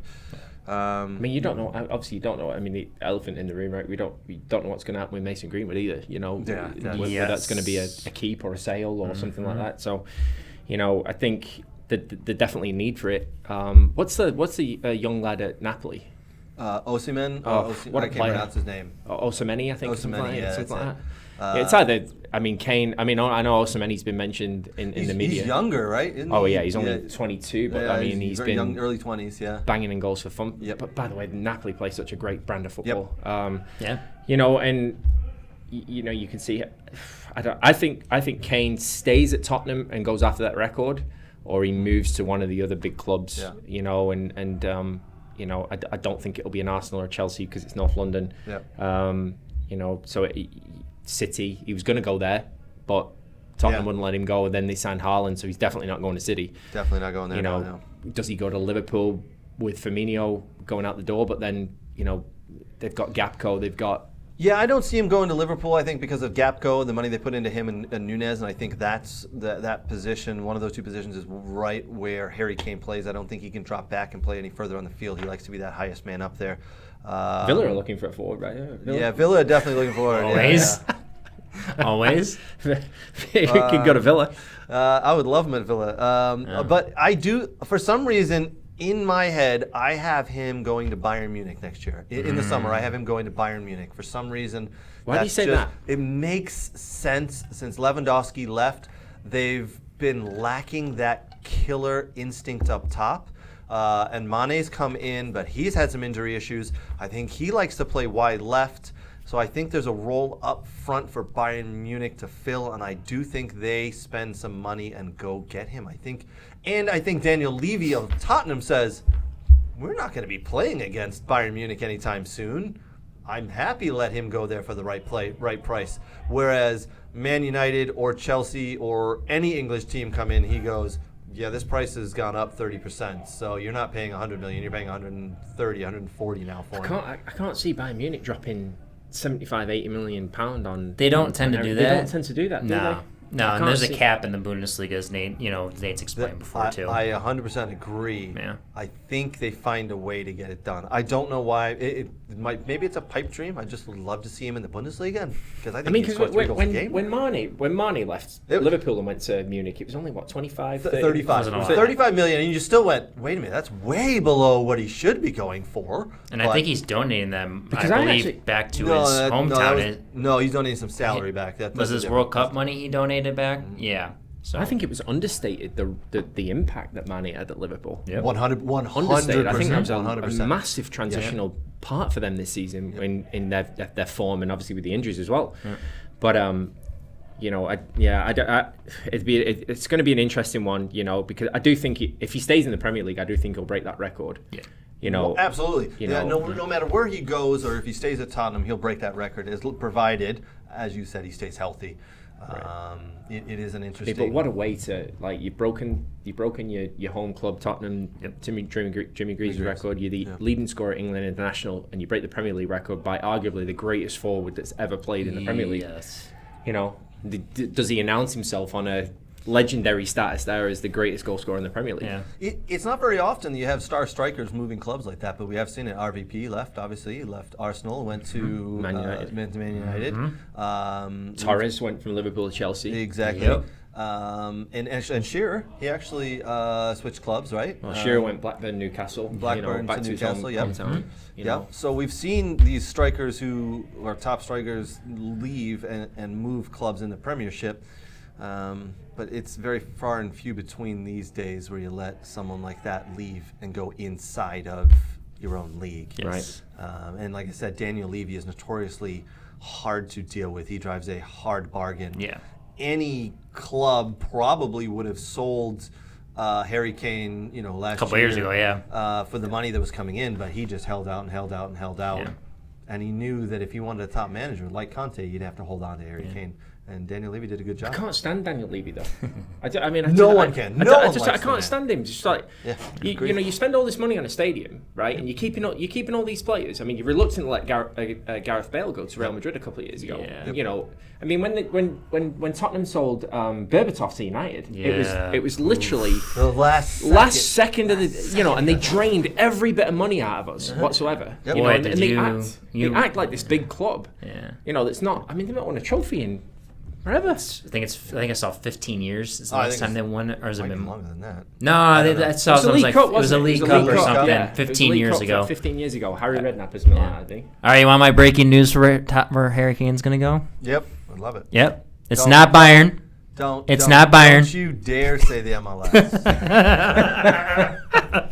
Where's he gonna go in the MLS? I know. It's not the MLS, Craig. It's not the MLS. All right, where's he going? There's two teams, I think. Newcastle United, because they need a striker, or Real Madrid. Two teams that can splash the cash for him, that are looking to build their teams again, because we've talked about that they want to get rid of some of their old midfielders. Eddie Howe needs to get some players in there for the new owner so they can compete for a Champions League spot, because that's where they're looking to do now. Callum Wilson is 31 years old. He doesn't really bang in a lot of goals for them. Newcastle do. I mean, he's got a good point. Newcastle do need a forward. They've got money to spend. Money to spend. Yes. They did buy Isaac for was about 90 million, 75 million, something like that. But I don't think he's quite the player. I'd never even heard of him. I'd never even heard of him before they splashed. Neither had I. Yeah. Never heard of him. And then all of a sudden, he looks like a decent player, but he ain't worth that much. No, 75. They way overpaid million. for him. Yeah. It's a good shout. Newcastle's a good shout. I don't think the Real Madrid one comes off because Benzema just signed again. Vinny Jr.'s still there, and he plays wide left. You can play him wide, and I think they really, especially if they can't get Mbappe. I think they really want Real Madrid. They won't let that one go. Usually their president, usually gets what he wants. Yeah, and I think he's burnt by the fact that he stayed at PSG. Yeah. So I think they'll go after him. All right. Yeah. Agreed. I don't know what people are saying online, Brooks, but if anybody has any idea or anybody puts any thoughts, let us know. I'd love to know where everybody else thinks Harry Kane is going to go. Steven Versa, Leicester City Football Club. Don't say Leicester. Every week we see it. Yes. If Leicester, they don't have any money. Leicester have no money. Leicester City have absolutely no money. If they had any money, they would have fired Brendan Rodgers and paid him the $10 million to leave a couple of months ago. Kirk Johnson thinks Arsenal. No. He's not good. They can talk about. He won't do that. Kirk, he's not the going rival to a North London club. Not going to do it. Even though Kirk's an Arsenal fan, that's why. So. Well, So there haven't been very many players, obviously, that have gone from Tottenham to Arsenal, Arsenal to Tottenham. The last one was defender Sol Campbell. And that was mutiny. Yeah. That was. Is that the Costa Rican forward? No. That's not that Campbell, English right? Center forward. That's different. English center defender. Okay. English defender Sol Campbell. Defender. Yeah. That was mutiny, by the way. That was bad. I mean, death threats and everything. That was. Wow. God, that was 20 years ago now. Something like that. Yeah. Jeez. And that was unheard of at that time. And I think there has been one transfer between the clubs since then, and it was minor. I don't think it was anybody. No. I think there was people. Someone like a lower level player. But yeah, those two clubs hate each other. The fan bases obviously hate each other. Huge rivals. Yes. Yeah, I don't see that happening. Harry Kane is not going to Yes, Arsenal. I agree. All right, boys, I do want to talk about this. Soccer here in America has picked up greatly over the last 20 or 30 years. It is just on the rise. It is, in the last 25 years, become the fastest growing sport, right? In the last 5 years, the female side has grown immensely with NWSL. Locally here, we have had a young lady make headlines throughout the nation. As a 15-year-old, she has signed a professional contract, Chloe Ricketts. I spoke to her last year, phenomenal young lady, absolutely a beast of a player on the soccer field. I've seen her play multiple times. She has the desire to win, just this insatiable appetite to be the best player she can be. She signed with the Washington Spirit this past week. She signed a 3-year contract with them with an option for a 4th. She 100% gives tons of credit to Next Level Training and Aaron Bird. I've seen her train with Aaron and the Next Level group. I came out and watched a 4v4 tournament that she played in with all the Next Level players and pros out here, other NWSL players, other college player standouts. Just what a great move for the young lady. I want to get your guys, Danny and Brooks, your thoughts on this. This is a path that she's obviously chosen. She's given up the college path by signing her pro contract. Awesome news, in my opinion. I think it's a great move for her. Yeah, it's an interesting one. The one that, you know, 'cause I'm the scout that scouts all the youth matches and the college matches, and the NWSL is in an interesting place because they're starting to expand with teams. You have the team out in LA. You have the women's team in Kansas City building their own stadium separate from what Sporting KC do, because a lot of them play in the same stadium as the men. I've never seen that. We've never seen that before. It's interesting. It's worked for players because the Portland Thorns have signed like Sophia Smith and some other players, and it's worked. They've gone to the national team. So it is an interesting step to take, and it's not wrong on her part to do it if she feels that that is the direction to go in. Sure. I always get scared, having been in this, just talking with people within the pro game and seeing things, that when things don't work out, especially NWSL is still a league that's growing. It's still a league that I'm going to assume that teams don't make revenue or are in the green. They're probably losing money. The league has been in a cycle for a very long time, and if you watch a lot of documentaries with the women's national team talking about the league, and if it's changed names, it's turned over so much. We're all, as a women's player, you make the majority of your money playing for the women's national team and the other sponsorship deals you get. So it is an interesting one. It's worked for a lot of the players that have left early on. I wish her all the best, and I will be watching Washington Spirit games to see how she does. I've seen her play for the Michigan Tigers at the MSYSA State Cup, and she held her own with the boys. And I've watched a lot of those boys play at MLS Next now at the U16 level. It's a risk to take, and everyone knows the risk because you forgo college. But I wish her all the best. It's an interesting move, but it's good to see that younger female players are getting this opportunity because the game also has very much grown in England. Right. We haven't seen a young lady like this move recently, but I applaud the move. I love it. It shows ambition. Danny, what are your thoughts? I mean, does this help? Obviously, you coach a lot of young players. Is this a good thing? You talk to them about this? No, I mean, I think the percentage of players that are able to do this and have this opportunity, I think is it's very, very small, isn't it? Especially now with the women's game being such a mammoth in America. Chloe is, I think, one of the exceptions that makes the rules. I mean, we've got another young lady that's been born out of the same club, Michigan Jags. Amalia Villarreal. She's similar, very, very similar player, fantastic player playing for the under. She's actually just captained the under 17 women's team in England. And Chloe's been with the 16 girls. She's been in the camp too. Yeah, so she's on the same progression. I saw her very early on. She's an absolutely fantastic player, beast of a player. I think we discussed it off air, about the fact that she'd played for the Tigers for a number of years, and I think playing with the boys actually helped her. Probably It helped her an immense amount. I did read it. I read a lot about the article actually of her intent to sign there and sign the deal. She's going there to. And she's going to continue her school. Yeah. She's going to do a school online and all that sort of stuff, and do a college degree online and all that sort of stuff while she's becoming a pro. So, I think it's great. I think we're in an interesting time in women's soccer right now. I think the NWSL is still very thriving very much, but we've had a couple of players obviously leave over the last couple of years and go to England to play in the women's Premier League. Yeah. Zoe Morris from Michigan Hawks, Chicago Red Stars, recently just moved to Brighton, to play at Brighton. So, it's definitely an interesting time. I think it's wonderful for women's soccer. I think it's a great advertisement for young female athletes young female soccer players, athletes in Michigan that have that dream, that know that dream is now attainable. More than it was so 10 years ago. And I know that it's attainable. So every credit to her. She's a wonderful player. I actually had the opportunity to meet her when she was a young kid, and she was just absolutely off the charts, amazing young footballer. So every credit to her. I think it's great, and I'll be watching intently. You took the words out of my mouth. It's funny because her and Amalia Villarreal have played in the same team, in the same club, and they've both taken different paths, right? Yeah. Amalia going to Texas. Amalia's going to Texas. She's going that college route, and Chloe now has gone to the NWSL and signed a pro contract there.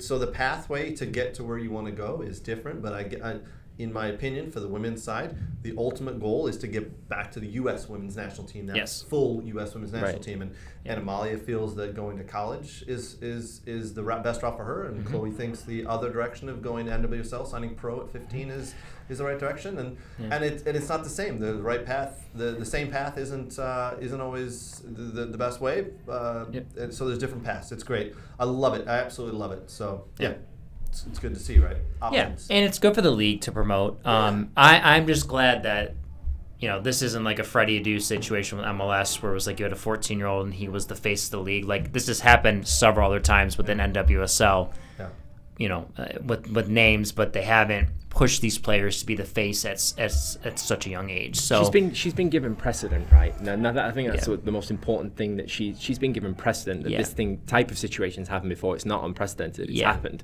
And she gets to go there with an air of comfortability that her folks are moving with her to Washington. She's going to get to train during the day, play games, do her schoolwork, and it's what a cool experience for her. Absolutely cool. And some people, and I know this from sitting on the sidelines and just having general conversations, some people thought that Amalia was too small to go to a big school, and play on the national stage. And what a compliment to the Jags, and a compliment to her, Michigan Tigers, and the Tigers to Chloe. Produce these players. And, and now they're going on to a world stage. I mean, a world stage. I don't think it'll be too long before we see Chloe in the national team. Yeah, I mean, she's been in the 16s. I mean, if she continues, what I worry is and listen, when you get into the pro game, it's a whole other world because it's a different atmosphere. It's good that her family will be going with her, which is very important. I mean, I know a lot of young lads that sign homegrown deals, and look at the stuff like Gio Reyna's going through. Like, he can't get in at Dortmund, guys get upset, again, the men's and women's game are a little different with certain things, but no, I mean, it's a great move for her. I don't know. I've just seen a lot of things, and it's I like it, but at the same time, I don't want something to happen, like an injury or something, and then there's nothing. But it's a risk, That's what you risk when you sign to play pro. I mean, she knows the risk, right? I've met her parents. I've met her. They're very grounded. They know the risk. They have to know the risks, right? Right. So it is what it is. One of the nice things is she's almost become semi-famous because of this, because I've seen so many articles. Fox Soccer wrote an article about it. ESPN had an article. ESPN had the picture of her. They had the article and everything. You've got to imagine that part of this that's going to follow is a little bit of a shoe deal here, or some other sponsorships for her. So I have no doubt that she'll do very well. And after speaking to Aaron Bird about Chloe and where she's come in the last 3 or 4 years, he says there's not a better female that he has seen to go to this level and take this step. So I'll say when she plays she's ready. The difference between like how the females and the males play is like just the ability to move easily and transition, change direction. The ladies have trouble doing that sometimes. Right. Chloe. When I watch Chloe, like she's very fluid with her movement, and that's why she could hang with the boys and play, in the 15, 16 level. So there is a big difference in the way she moves in.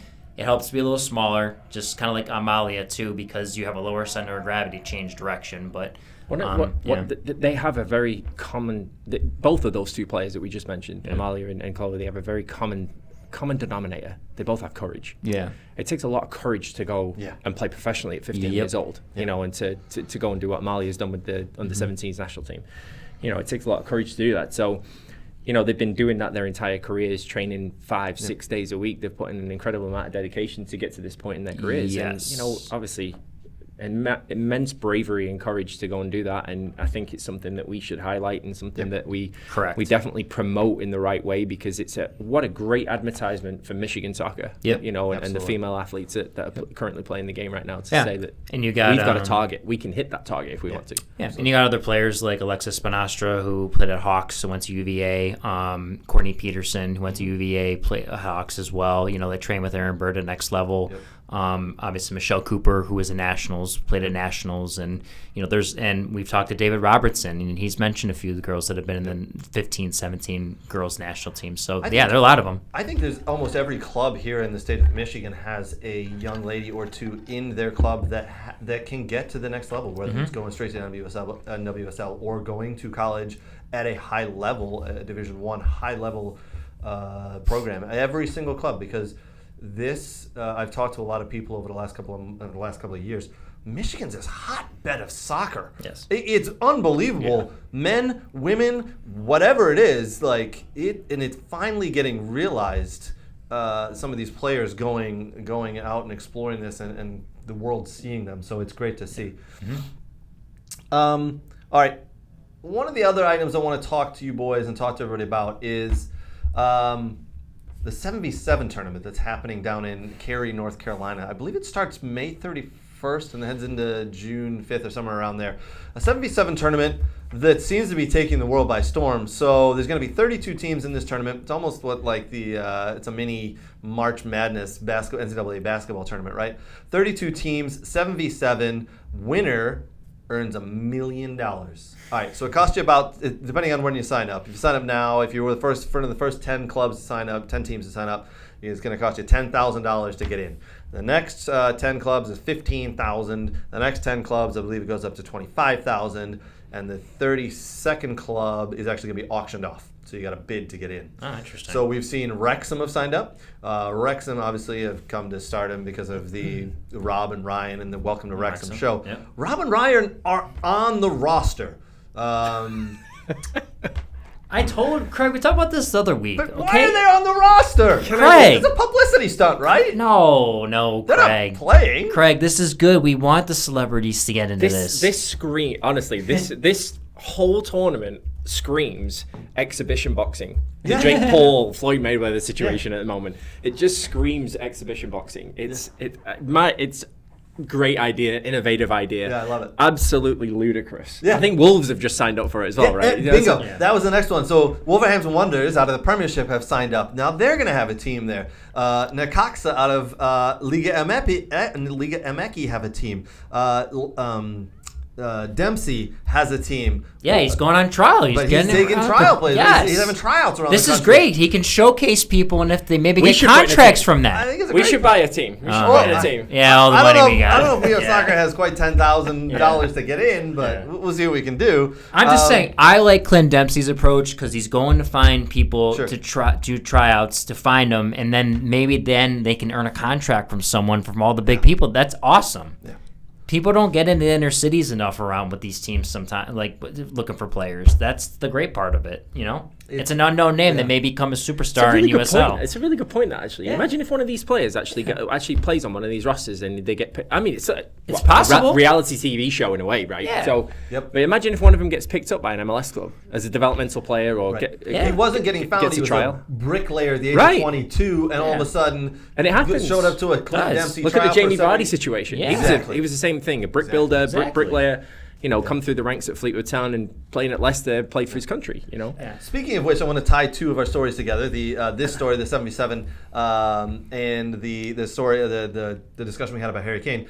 Bring it back a little bit. Have you seen the picture of Harry Kane and Jamie Vardy both at Leicester City, because Harry Kane was on loan at Leicester City, both sitting on the bench? Both sitting on the bench together, and I think I forget who was the manager at the time, and they said, could you imagine sitting these two players next to each other on the bench with the amount of goals that they're just going to score together in the next couple of years? Well, the problem is, it took a while for Harry Kane to kind of get going, but again, no one believed him, and then he started to just catch fire, and then there you go, you know. Same with Vardy, right? And then just rose up the ranks, right? Yeah. But Brooks, to your point, it is very cool what Clint Dempsey is doing, going around the country holding tryouts, and I think all the men's national team guys are going to put a team in. Stu Holland's do the same. I don't think Stu Holland's doing the same thing. I think he should do that. I think him and DeMarcus Beasley are on the same squad. But I would, like, if it's you two, I would go do the same thing. Like, that's how we should do it. It's for it's $10,000 of your money. They don't care if they don't care if they want to win the thing or whatever, and they're probably donate to charity anyways if they win. But give someone an opportunity. Yeah, you know, great to see some college players do it as well. You know, if they can get some sponsorships or fund me's or anything like that. Yeah, and get some sponsorships from local businesses and get some college players to do it. It could put them in a different spotlight. You know? Would it not be awesome to see a team of nobodies that all of a sudden you're like, who the hell are these guys? Where did they come from? And all of a sudden they're winning and they're beating a Wolves team, or they're beating a Wrexham team. And the Wrexham team that's going down, there's a bunch of not their current players, the older players, ex-players. Played for the club in prior years, but you're going to have a Liga MX team there. You're going to have Hashtag United, which I believe is a big club in this country. I've never actually heard of. I believe it's an adult club somewhere. There's going to be a U.S. women's team, so there's going to be some big teams, and it would be fun to see. I think we may have to, as we are soccer, we may have to make our way down to North Carolina to watch that. All right. We just mentioned Ryan and Rob and Wrexham. We know that Will I wish Ferrell, they had a list of teams. They don't have a website. I wish they would just list the teams that they kept do entering. have a website, and they've listed several of the teams, but not all of them yet. Yeah. So I don't know how many have been there, but it should be like a slow release of all the teams. Some news that came out this week. The Greek Freak basketball player Anis Giannakoumou. He is actually Greek. That's why they call him the Greek Freak, because he's 7'2" as well. Him and his brothers have bought into Nashville Soccer Club. This is becoming a thing, right? We've seen the actor Michael B. Jordan buy into Bournemouth. Yeah. We've James seen Harden for Houston Dynamo. Kevin Durant with the Union. Bought in. Yeah. Mahomes has bought into SKC. Mm-hmm. We know Will Ferrell at LAFC, McConaughey at Austin. LeBron's got bought in. And they've brought out, LeBron's got out some clothing now. LeBron ex Liverpool, right? Yes. FC, so some special clothing. And then you see the actresses like Natalie Portman and such that have invested in Angel City. Angel City's got a... And Mahomes is actually SKC and the NWSL team in City. Russell Wilson's got Seattle as well, right? That's right. Yep, Seattle Sounders. Him and his wife bought into the Seattle Sounders, right. Yeah. Along with Drew Carey, I believe, is also a little bit... Now, they're not main owners. None of these people are main owners up there. Yeah. They're, minority. You know, minor 5-10%. But it does show that there's money to be made in this sport, because these celebrities, and they trust me, James Harden, Kevin Durant, Russell Wilson. Well, Michael B. Jordan just did it with Bournemouth. Yes. Yep. Yeah. They're not, I'm going to guess, they haven't grown up loving the sport of soccer, right? They figured out that in order to make money in the future, invest a little bit now in these teams and these leagues and watch it grow. So watch this sport just continue to grow, and these clubs and these leagues just go up. Is there, boys, I'm going to ask you a tough question here, Danny and Brooks. Is there one celebrity you have in mind that you would love to see invest in a club, and which club would it be? I know. I think Elon Musk, right? It's got to be up there. He's joked about buying English Premier League teams. I don't know if I want him as my owner, but No, he might take that team to whatever. he club might cut the budget where he's like, we're making money for this thing, and we're all gonna sponsored by Tesla and selling Teslas out of our stadium or something, you know. I'm pretty sure the folks online could answer. Anybody you want to see, and if there's any celebrities left out there that haven't already bought into a club. I mean, it's bizarre how many people are buying into clubs these days. These celebrities. I don't know. Let's see, actors or famous people. Okay. All right. What about Brad Pitt? I'd love to see Brad Pitt buy into a club somewhere. Really, Brad Pitt? Yeah. That's the one you go with? I'm a big Brad Pitt fan. I don't know what to tell you, man. What's Steve Nash? Steve Nash has got. Is he at Tottenham? Has he got a stake in Tottenham? So I think Stuart Holden, and someone else, a Spanish club, one of the smaller ones. That's right. Division La Liga 2, I think. No, right? did they move up? They got promoted into La Liga, I think. Did they really? Yeah. The one, they're on a small island, not Andorra. Couldn't tell you about it. That's right. Yeah, that's a good shout. And I think Steve Nash also is a minor investor in Vancouver FC, if I'm not mistaken, the Whitecaps. Okay. Yeah, because he's Canadian, right? Yeah. Let's see. I mean, it begs the question, really, doesn't it? It begs the question of why they're actually doing it. Like, is there a return on investment? And what is their actual investment going to? Is it going to infrastructure? Is it going to medical technology? Is it going to training ground? Is it going into the team? Right. Where is their investment going and why? Exactly. Why are all these celebrities buying into these clubs in this sport? Because it's unprecedented. They're not buying into any of the other sports, and they're not becoming, minor investors of 5% of a basketball club or anything else. Why soccer?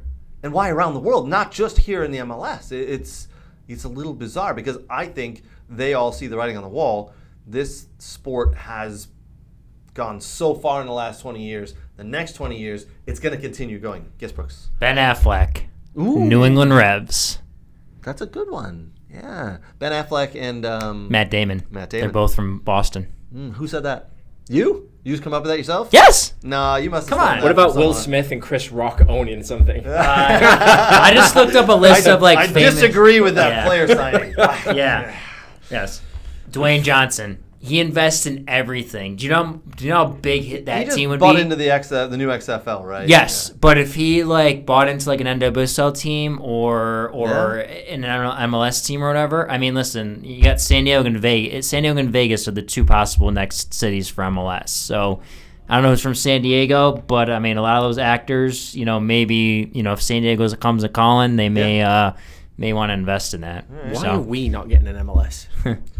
We just don't have deep pockets. That is. Detroit or just yeah. I mean, why are we not getting an MLS here? We've got. See, I don't know if an MLS team would work here. I think the MLS has looked at Detroit, and this is a discussion I think we should have on another day because it could go very deep. Yes. But my quick thoughts are, MLS is not going to go to a city that is not going to get more than 12 to 15,000 fans consistently every week. And I think because Detroit, I don't know if a lot of people know this, is one of the only cities in America has 4 major sports teams inside the city limit. Yep. Right. So the Pistons, the Lions, the Tigers, and the Red Wings all play inside the city limit of Detroit. Yep.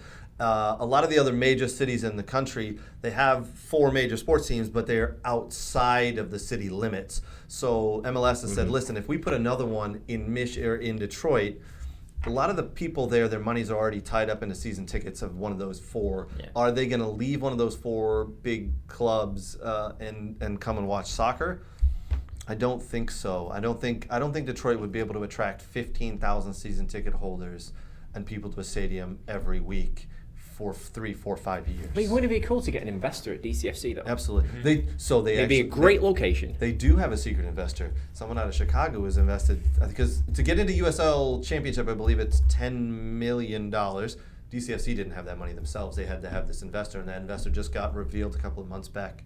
I will say this, I do think the play for Detroit City FC and this new investor is for in 3, 4, 5 years to go and see if they can purchase they've an already got MLS franchise. They've already got the ground. Yep. Right. I mean, truth be told, I mean that area could be built up into It a could stadium. be, I mean, yep. you could make that a 20,000 seat stadium, no Yep. problem. Yeah. You know. Craig, we've got.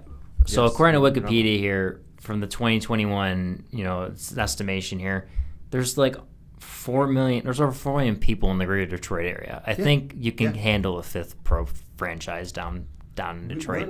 We're not a Chicago or a New York or a Miami though, right? Like they have tens of millions in their metro areas. Yeah. I just think with I could be very wrong.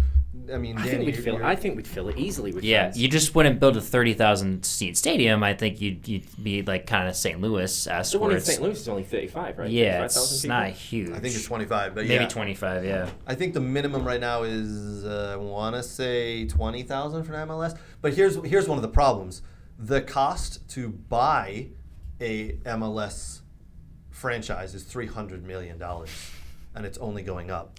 The next two are either going to be... That makes Beckham's decision to come to LA and insert that into his contract genius. Absolutely. Well, MLS knew that. Genius. MLS knew that play was going to be great for the league, just because Beckham's a great face and you want him as a Beckham, I'm not saying when he signed his contract, said, "I will take less money, but you must write something in about a franchise." He got that for $25 million. Oh, Nate has tuned in, by the way. Hi, Nate. How's the water park? Did you go down the slides? Yeah. By the way, Kirk Johnson, Adam Sandler for Aston Villa. Oh, you son of a... That's pretty Nate funny. says, hi, That's Detroit is pretty the 13th largest media market in the U.S., which I agree with Nate. It's a Nate, huge media market. MLS does want it, from my understanding. So I think if they go over 30, which they will, if they do 34, I strongly believe that MLS will get it. MLS Detroit. has 4 cities ahead of Detroit right now. We know 2 of them, Vegas and San Diego, are going to be the next 2. We know that. That's who they're deciding between for the next club. Well, you got the in Oakland A's year. going to Vegas, so that's up in the air. Nate, as a fellow Man United fan, appreciate you left me holding the bag today, mate. I hope you fall down the slide. All right, boys. We can talk about that all day. I do want to actually revisit that topic at some point. Danny, we're going to get you back on the show because we do want to talk about that. It is a big one. I do want to, before we only got a couple of minutes left, I want to make sure we get to the Bundesliga table as Nate joins in, so maybe he can actually... And MLS. And the MLS, sorry, yes. Yes. Sorry. Let's get to the Bundesliga table real quick. Bayern and Borussia Dortmund are tied at the top. Bayern sit number 1 because of goal difference, 49 points apiece there. The bottom of the table is kind of shaken out a little bit. It's going to be fun. You've got 4 clubs on 19 points. The only thing that's separating them is goal difference. So if a Bochum or Schalke or a Hoffenheim or even Nate Stuttgart put 2 wins together, they'll climb the table and get out of there, but it's a struggle down there right now. You've got anywhere from 14 down to 18 or tied or 1 point apart. So this is going to be interesting, the how that shakes out. I think we're all going to believe that Bayern Munich at some point here is going to rocket and do what they do and win the league. Mm-hmm. But we're all hoping with our hearts that Borussia Dortmund, right? I mean, it's a fascinating league this year, really, to be honest with you. I mean, if you look at...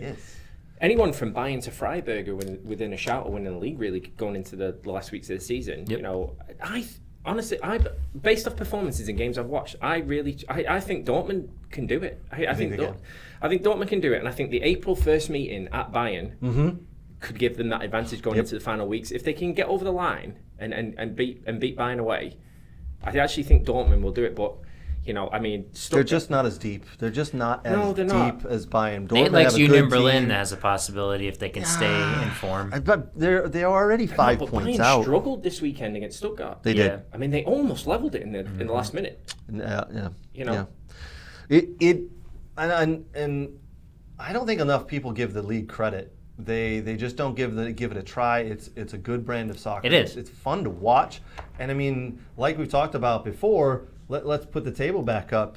You've got any one of 5 teams that could actually get up there and possibly win it, and then you've got any one of 5 teams at the bottom that could be relegated. Yes, right. I mean, you talk about competition at the top and the bottom of the league. It's brilliant. Yes. All right, Brooks, let's jump real quick to do your MLS. Yeah. All right, I am going to say it now. I said at the beginning of the show, I'm a little disappointed that Apple played all the games yesterday on one day. I did not get to see any games today like I was hoping.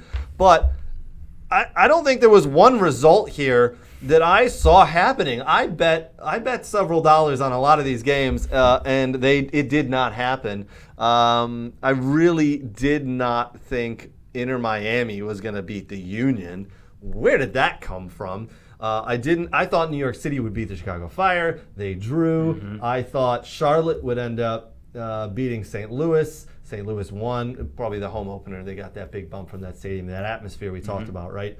Brooks, what are the games that stuck out to you on this Saturday? I watched the LAFC Portland game. I mean, that was LAFC's first game because the prior week, because the weather was postponed at the Rose Bowl, playing LA Galaxy was supposed to be the opener for them.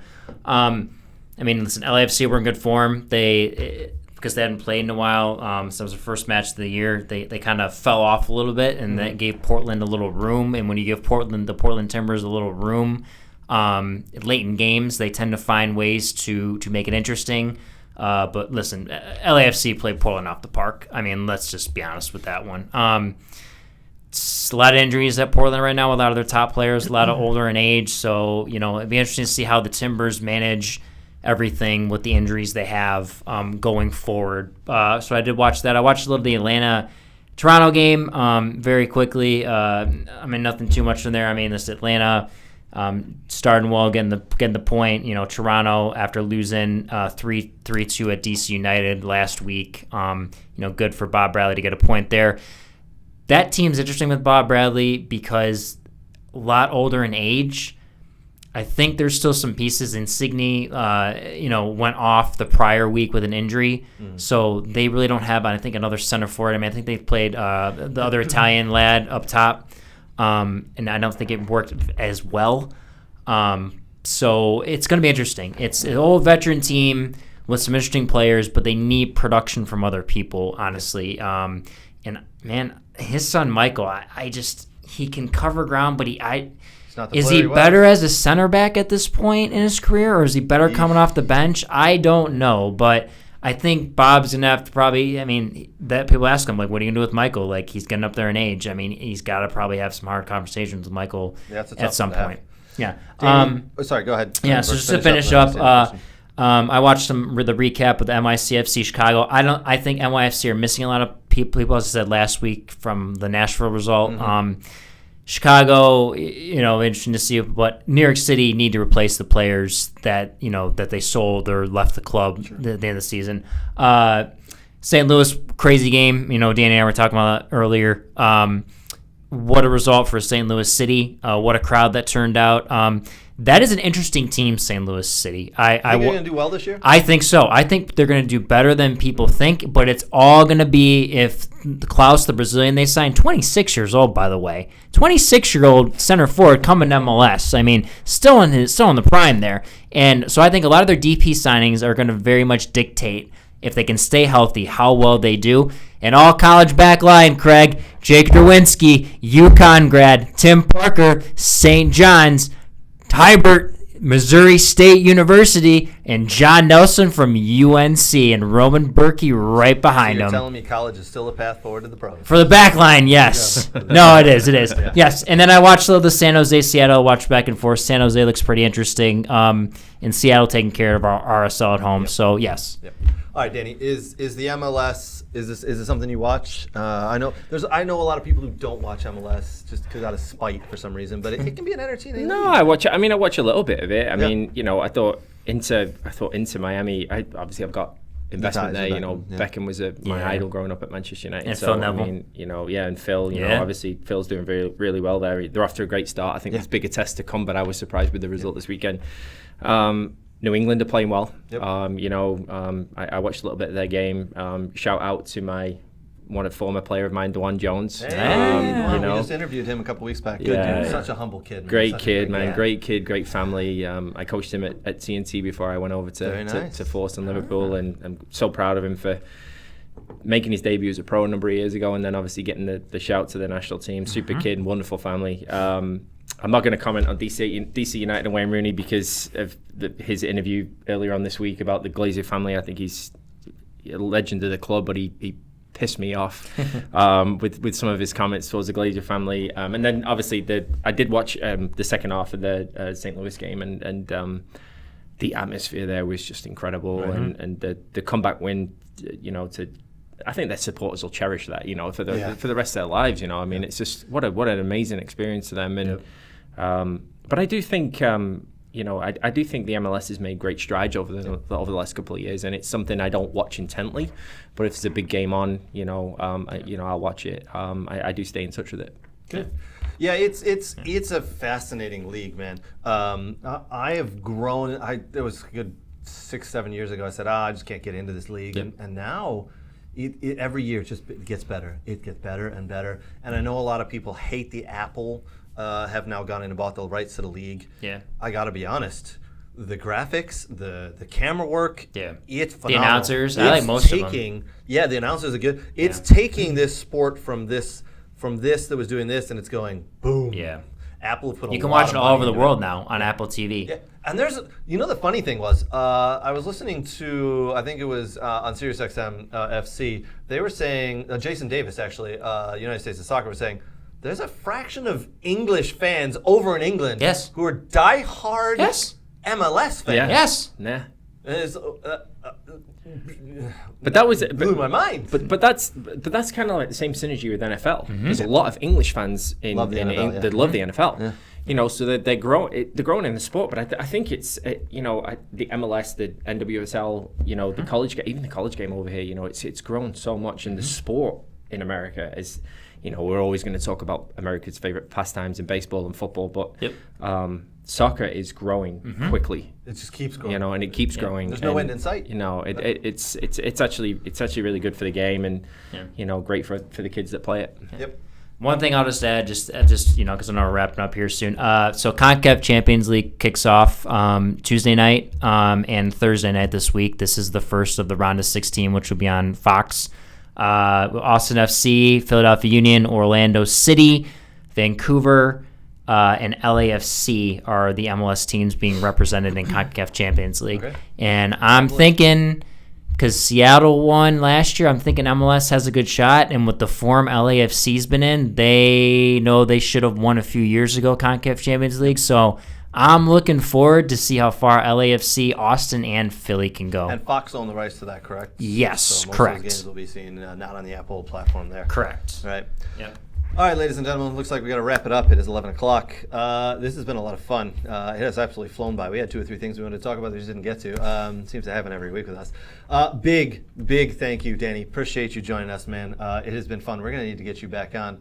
And it's been a pleasure to have you here and listen to your insights and just the way you talk about the game. You can see the passion you have, man. Yeah, I appreciate it. Obviously, it's been great. Thanks for the invite. I've obviously loved it and love to come back on.